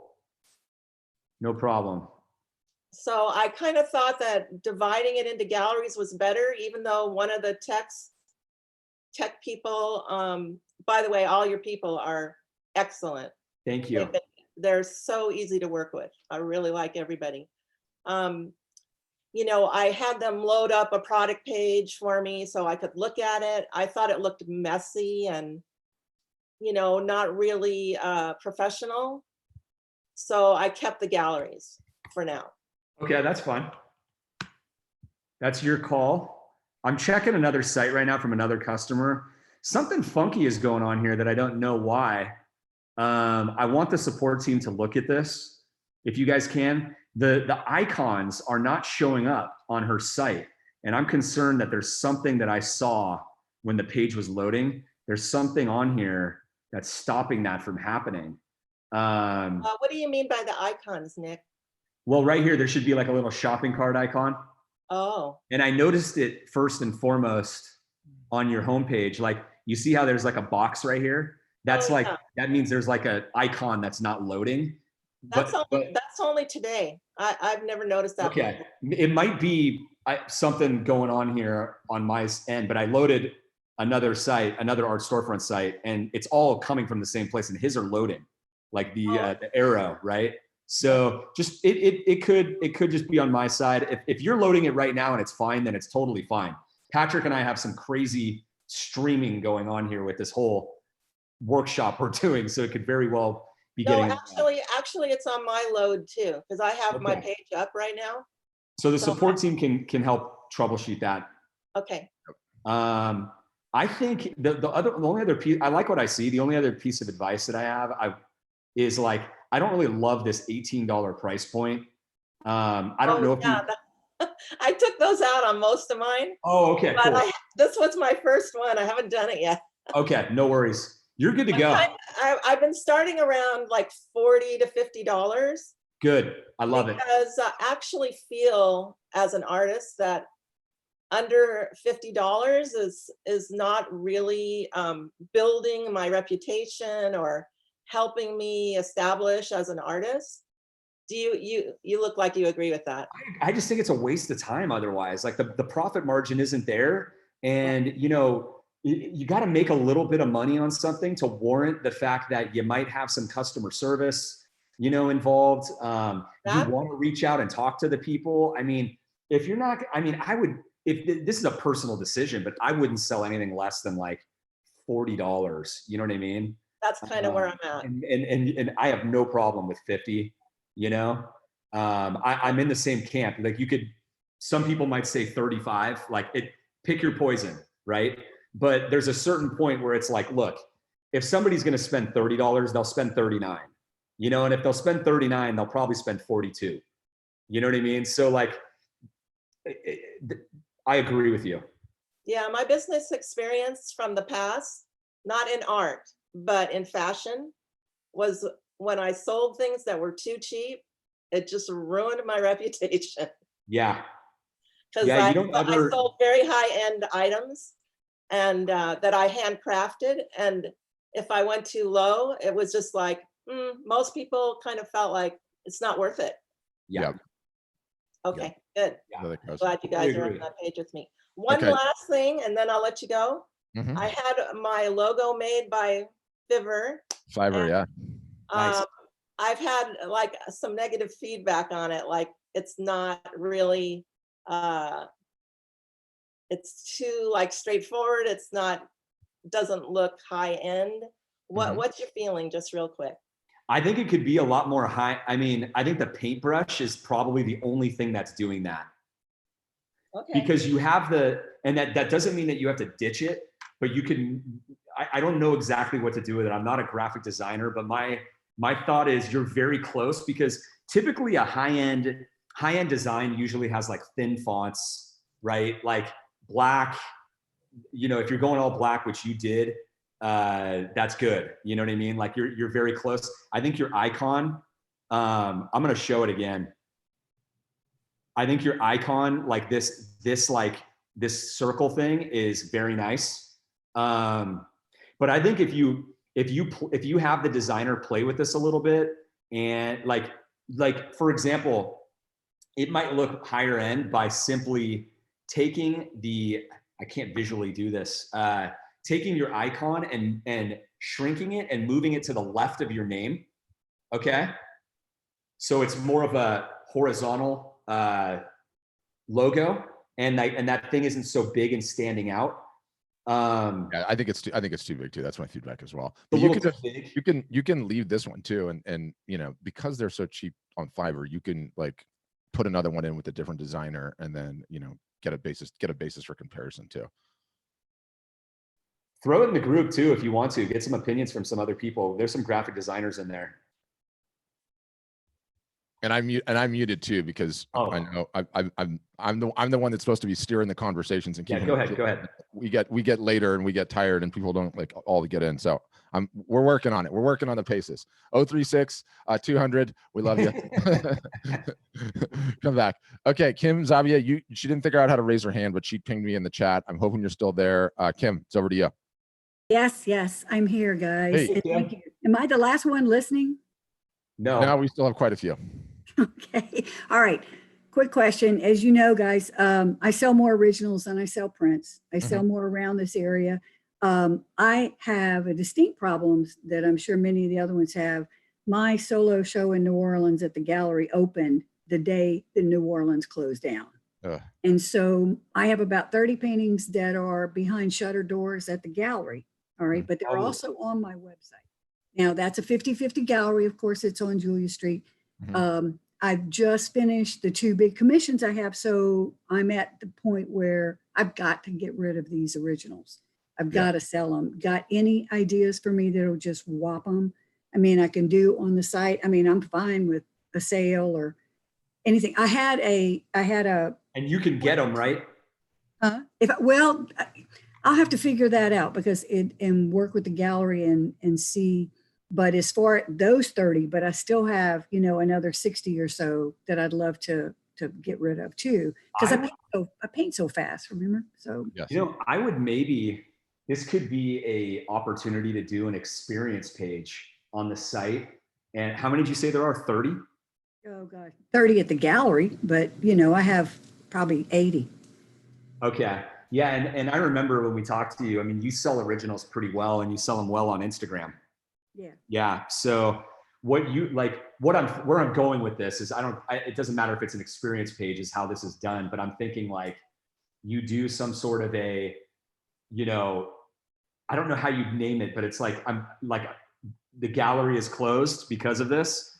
And because that's where they are. And because they can't be there and they can't sell, we're running I'm doing a sale until these are gone. And this is a one-time, if you want a Kim Zabia piece, this is it, and it's like almost a countdown. Now with an experience page, you might be able to do something cool where it's like, here's the gallery, all the pieces in it, and you just have them listed one after the other with a link to just where they can go and buy it, but it could be a really cool page to drive people to where they can go and see all of those. And now you could do this as a regular page on your site as well, like a product gallery page. Just get them all in there. The gallery does not have a website where they sell on the website because they sell so much to tourists that come in and people that come in. And so they don't have it where I could do there. They have to sell it off of my site. Yeah. So you got to get these on there, right? Yeah, they're there. They're there. They're on my site. And do you have them? Have you created a product gallery page, like a dedicated page with those on them? No, they're under originals. You can go to Kim House. So you might want to do that, obviously put them where they should go normally. But then in addition, you could create this page just as this like promotion page, right?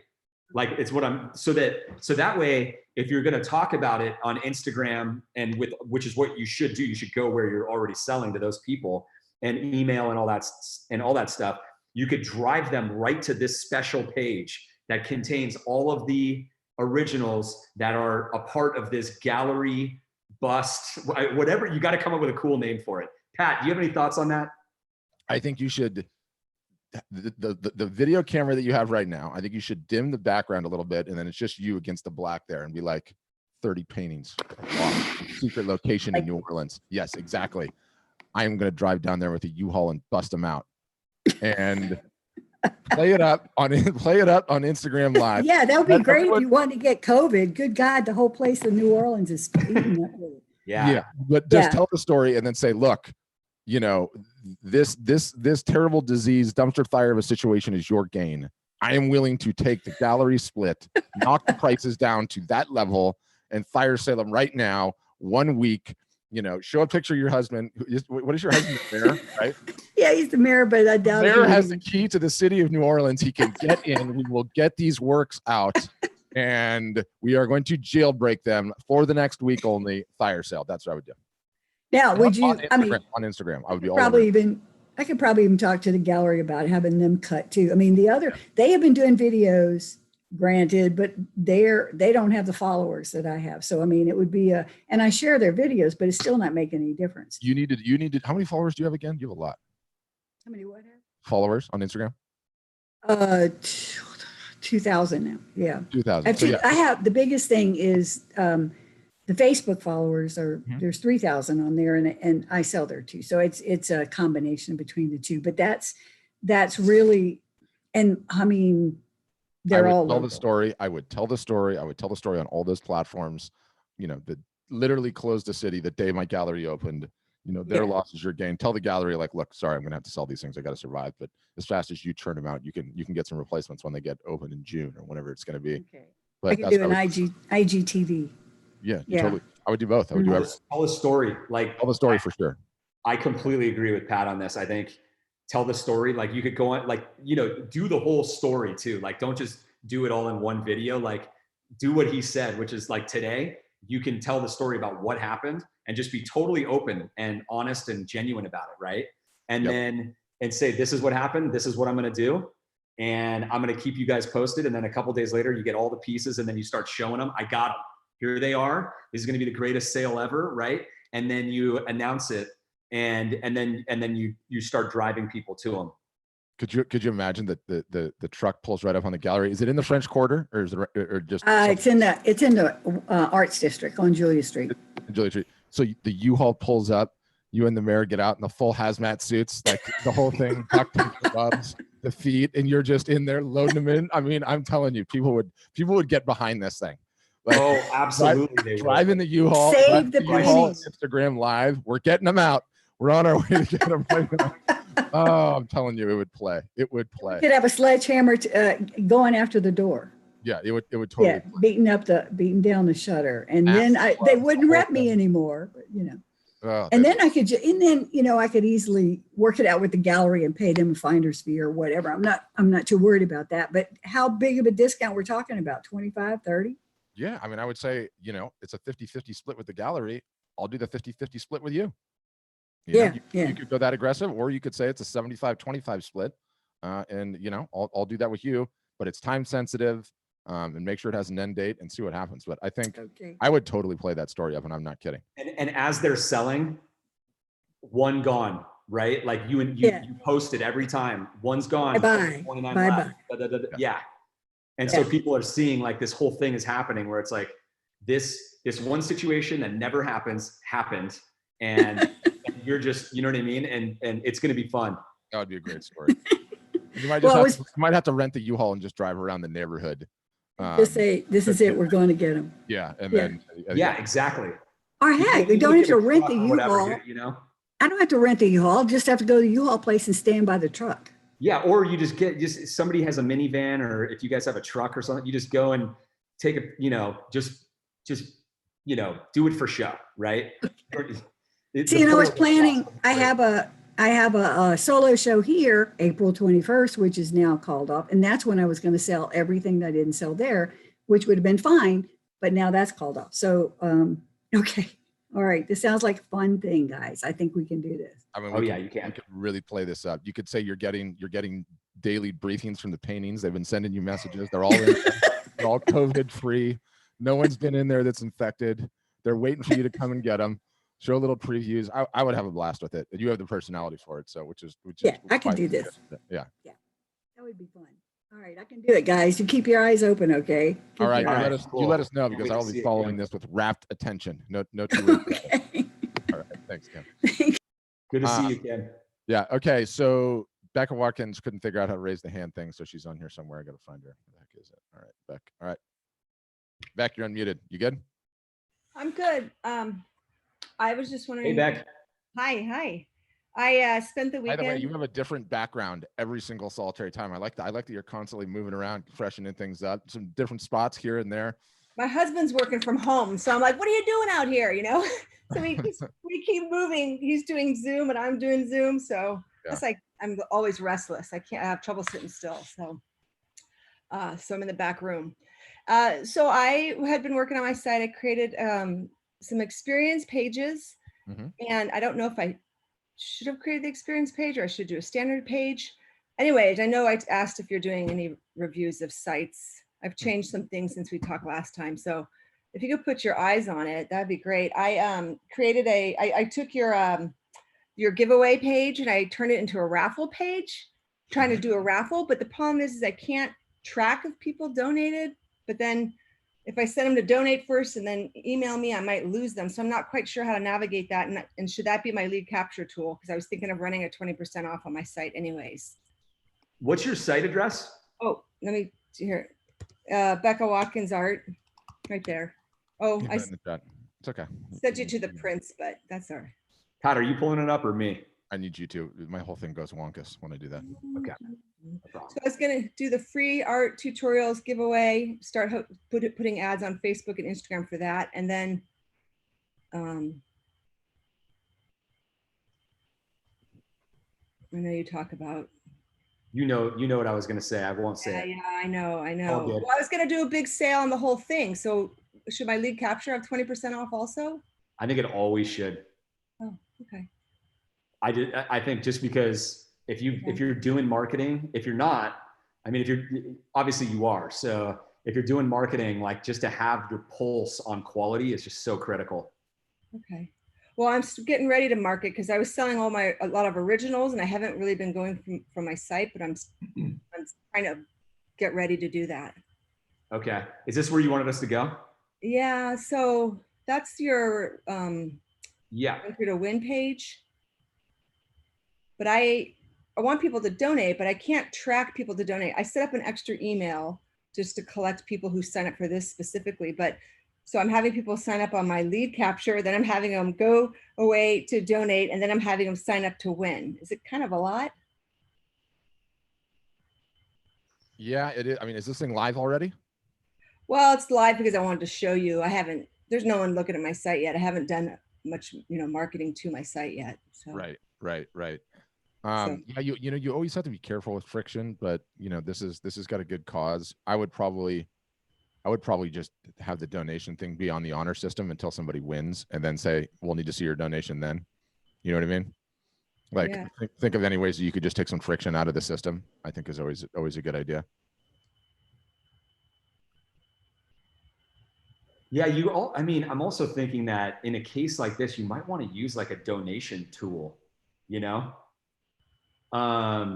there's third party, like if you Google, run a quick donation or what's the right terminology?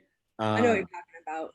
Yeah. Yeah. And they'll collect the email and take the funds right on the spot. And it'll just be like on one page. Like there's third-party tools, and you could probably even just embed it onto your site. Like it'll just give you like copy paste code that you can just copy paste right into your site. Okay. And it'll look like it just lives right in your site. But those tools are really good at handling like what they do, Okay. And it's probably just easier to just do it that way. Okay.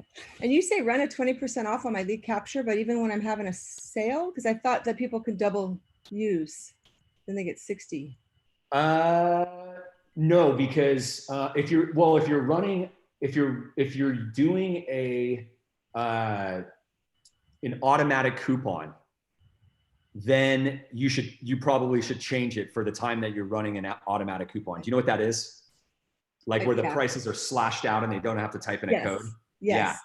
So, I mean, then the lead capture almost like, you know, like we recommend people doing that like during like Black Friday and during those times. Not now. Right? When there's like a holiday, not right now. Oh, okay. Yeah, and so during that time you can kind of shut it off because it's basically just like closing time. You know, like when you're running the automatic coupon, it's like people are they're seeing the prices right there, and it's like, let's go. You know what I mean?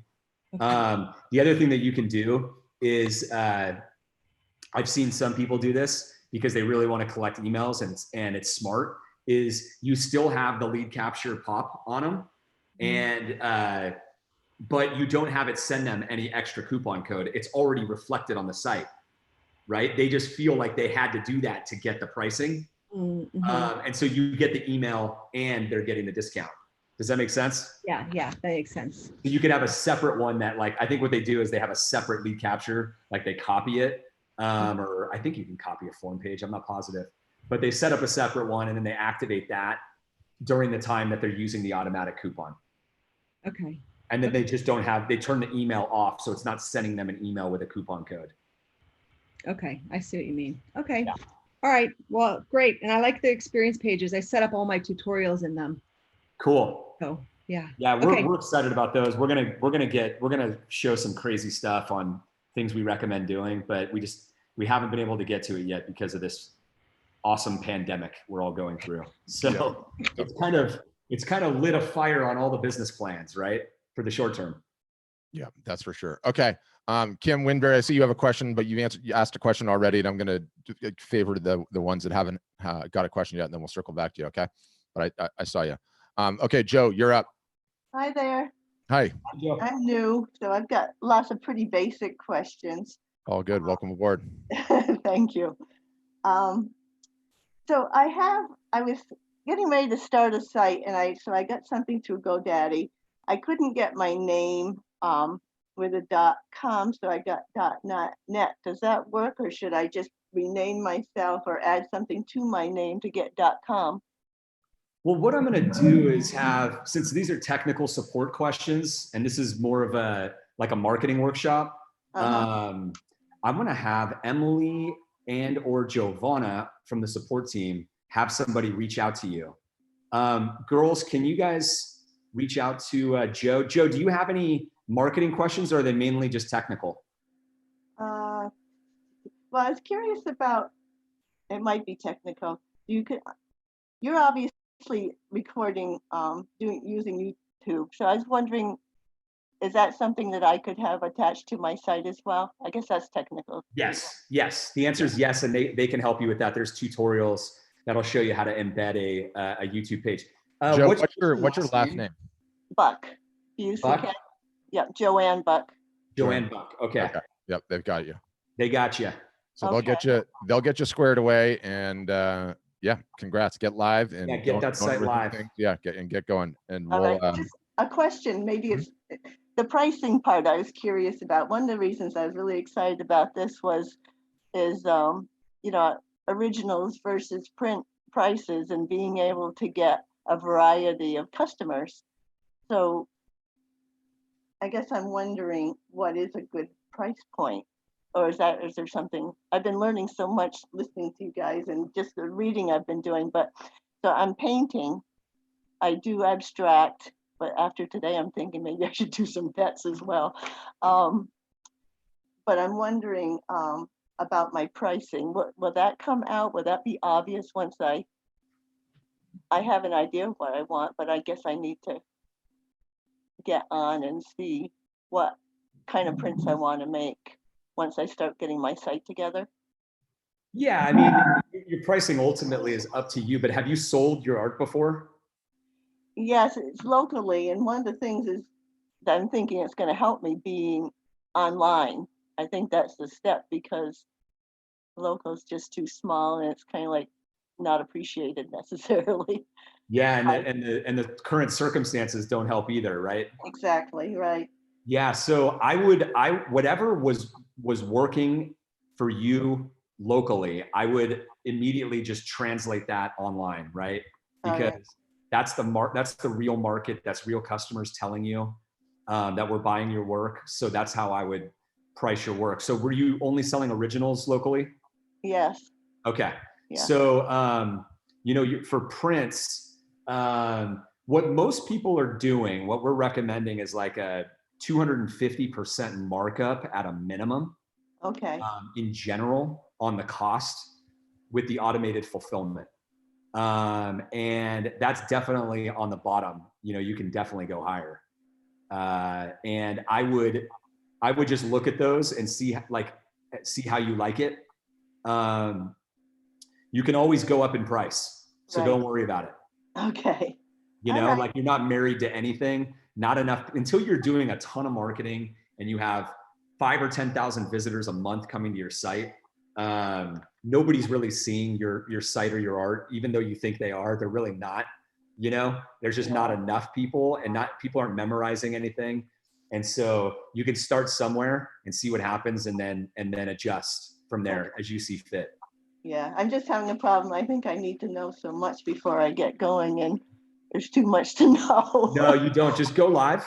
Yeah. Just get live as quickly as you can and leverage the group too, because that's also a great question to ask like to other people, other artists and photographers who have been in your shoes, Right. like, hey, if you've only sold originals and you started with prints, like where did you start? I'm kind of concerned about my pricing, and you'll get other members to give you some advice as well. All right, super. Thank you both very much. You're welcome. Pleasure. Welcome aboard. All right, Elizabeth Sheridan, you are I need 2 minutes. Yep. Okay. Ooh, I guess I got the whole thing to myself. I could really get into some shenanigans here. But we'll go Elizabeth Sheridan. We'll get your question started at least. Go ahead. Okay. So, and I'm sorry, I've got a NASA telecon in my other ear while I'm talking to you guys. Okay. So, this will just never get old. The fact that NASA keeps coming into these conversations now. Who does not love NASA? Oh, all right. All right. Well, thank you.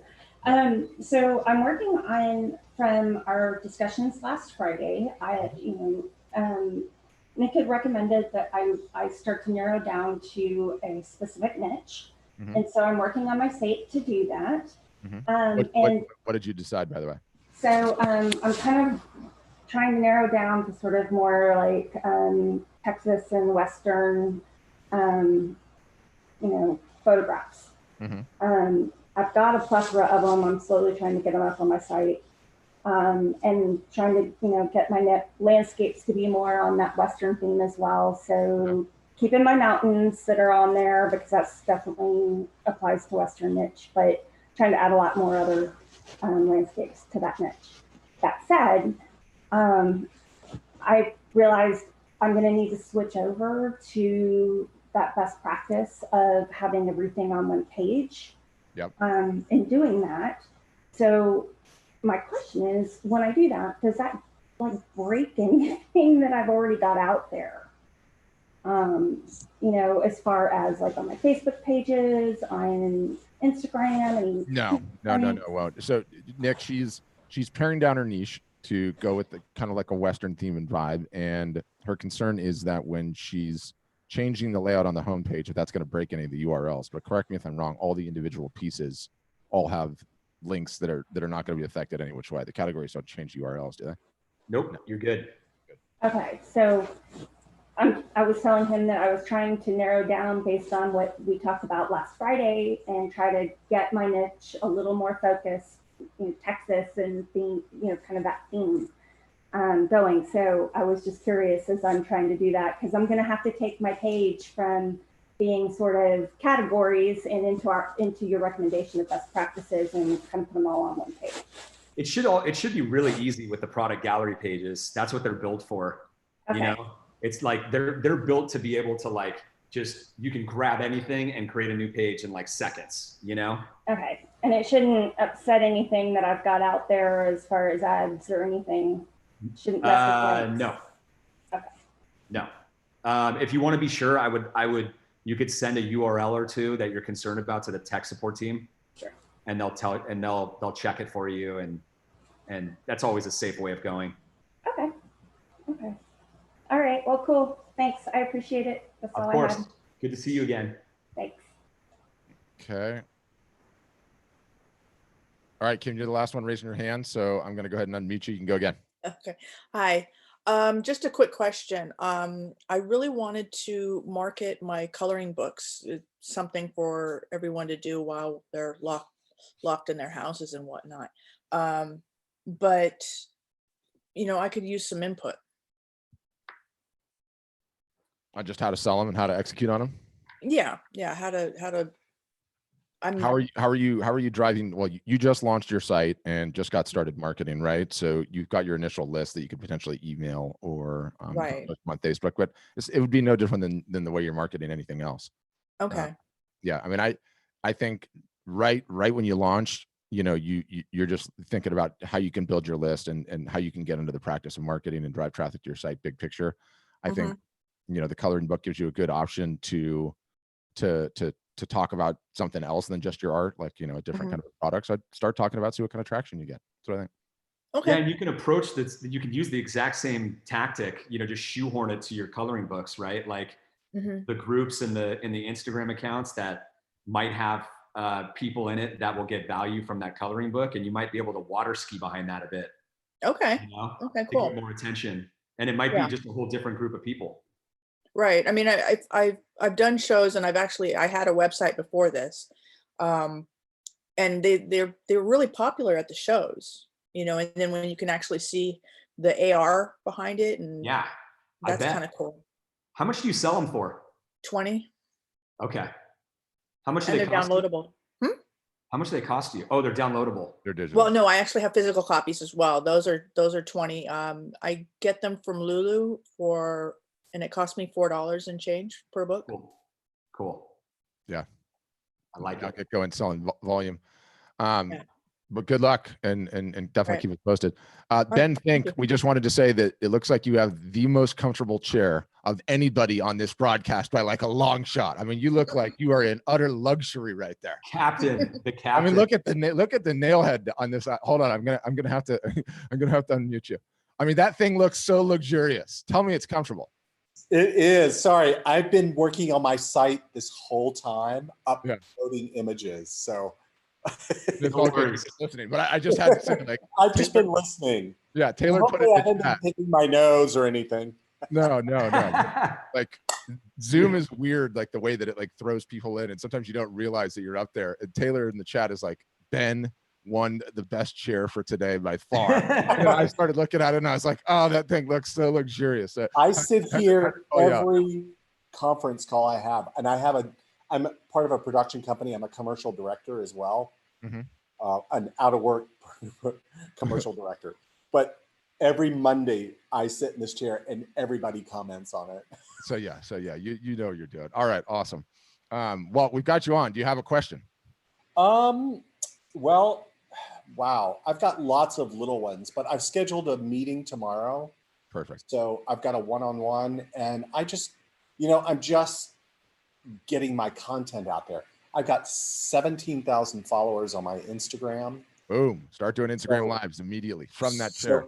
That's where I need some training. I need to watch some videos on Instagram Live, some YouTube videos. I need to make that video, and maybe we'll make it a subject on Thursday, but we Awesome. definitely walk through it because there's some tradecraft. Awesome. And I really like the idea. I mean, can you do Instagram, what is it, Instagram Live? Yes, Instagram Live. Can you do it remotely with people in different parts of the country? Yes. And it's the technology is like, I mean, follow us on Instagram. I think I did. Make sure you do, because it should send you a notification, because Patrick and I have been going live like every other day. We'll probably go live tomorrow. So I have 4 different Instagram accounts because I like to keep my work separate. Oh, by the way, you know what you can do? You can get 2 phones and take your 2 biggest accounts and have an Instagram live chat with each other. Mute the microphone on one, okay, and put it as a different angle. We had this figure skater that was on Matej. Was it Matej? Matej, I think. Matej. I have terrible names. Matej. And he's got like a huge figure skater following, okay? And then he's got his art account. And I suggested he do it, and he did it. I've got a screenshot of it somewhere. And it's basically like two different camera angles on you, right? And because it's both of your Instagram accounts, I know you like to keep them separate, you kind of get water ski on both batches of followers at the same time. So it's one message to both batches of followers. And, you know, if you can do that, you know, it's really hacky. Yeah. Well, I have my productions. I actually have one for each of the work, the type of works I do. I have my production company that has its own Instagram account. Then I photograph men over 50. That's got 17,000 followers. Wow. And then I've got some other series that I'm doing. And it would be great to, I mean, I would love for people to see behind the scenes shooting and the process, because if you go to the body of work and look at it, they're very painterly. So there's a whole process behind. It's almost like the encaustic, but I'm doing everything on the computer. But I love the idea because I have a background in painting. Yep. So I love the idea of that textural quality. Yeah, love it. I would love to integrate this all into like a platform that people see me. I get that all the time. People say, we want to see you. And that's interesting because I feel like that I'm always behind the scenes and people want to see that. So yep, they do. So we'll do the Instagram live. I also want to let you know, because I'm looking at the Facebook comments. We've got a Facebook comment here from Ken Wagner. It says the challenge is on for Best Chair Thursday. So this is just become a thing. This has just become a thing. So I have some other ones in the house. Yeah. Okay. So now we all have to elevate our chair games. That's what we'll do. But okay, I think that's it on questions. Nick, good place to leave it there. Good session. There until Thursday. Yeah. What do we go? We went 3 hours and 30 minutes. I love it. Yeah. So Thursday, same time. That's a new time. 11 Pacific, 1 Central, 2 Eastern. Yep. And we'll be taking your questions live. And thank you very much, everybody. And anybody that's kind of hanging out too, we'll go live on Instagram tomorrow. I might take some questions from other people who, if you didn't get your question in, or if you want to hop on that and do some follow-up, I'll post it in the Facebook group as well. Yep. And yeah. Denise says 8 p.m. Hawaii. 8 a.m. Hawaii. Yeah. Yeah. 8 a.m. Yeah. Okay. Bye, guys. Bye, guys. Thank you.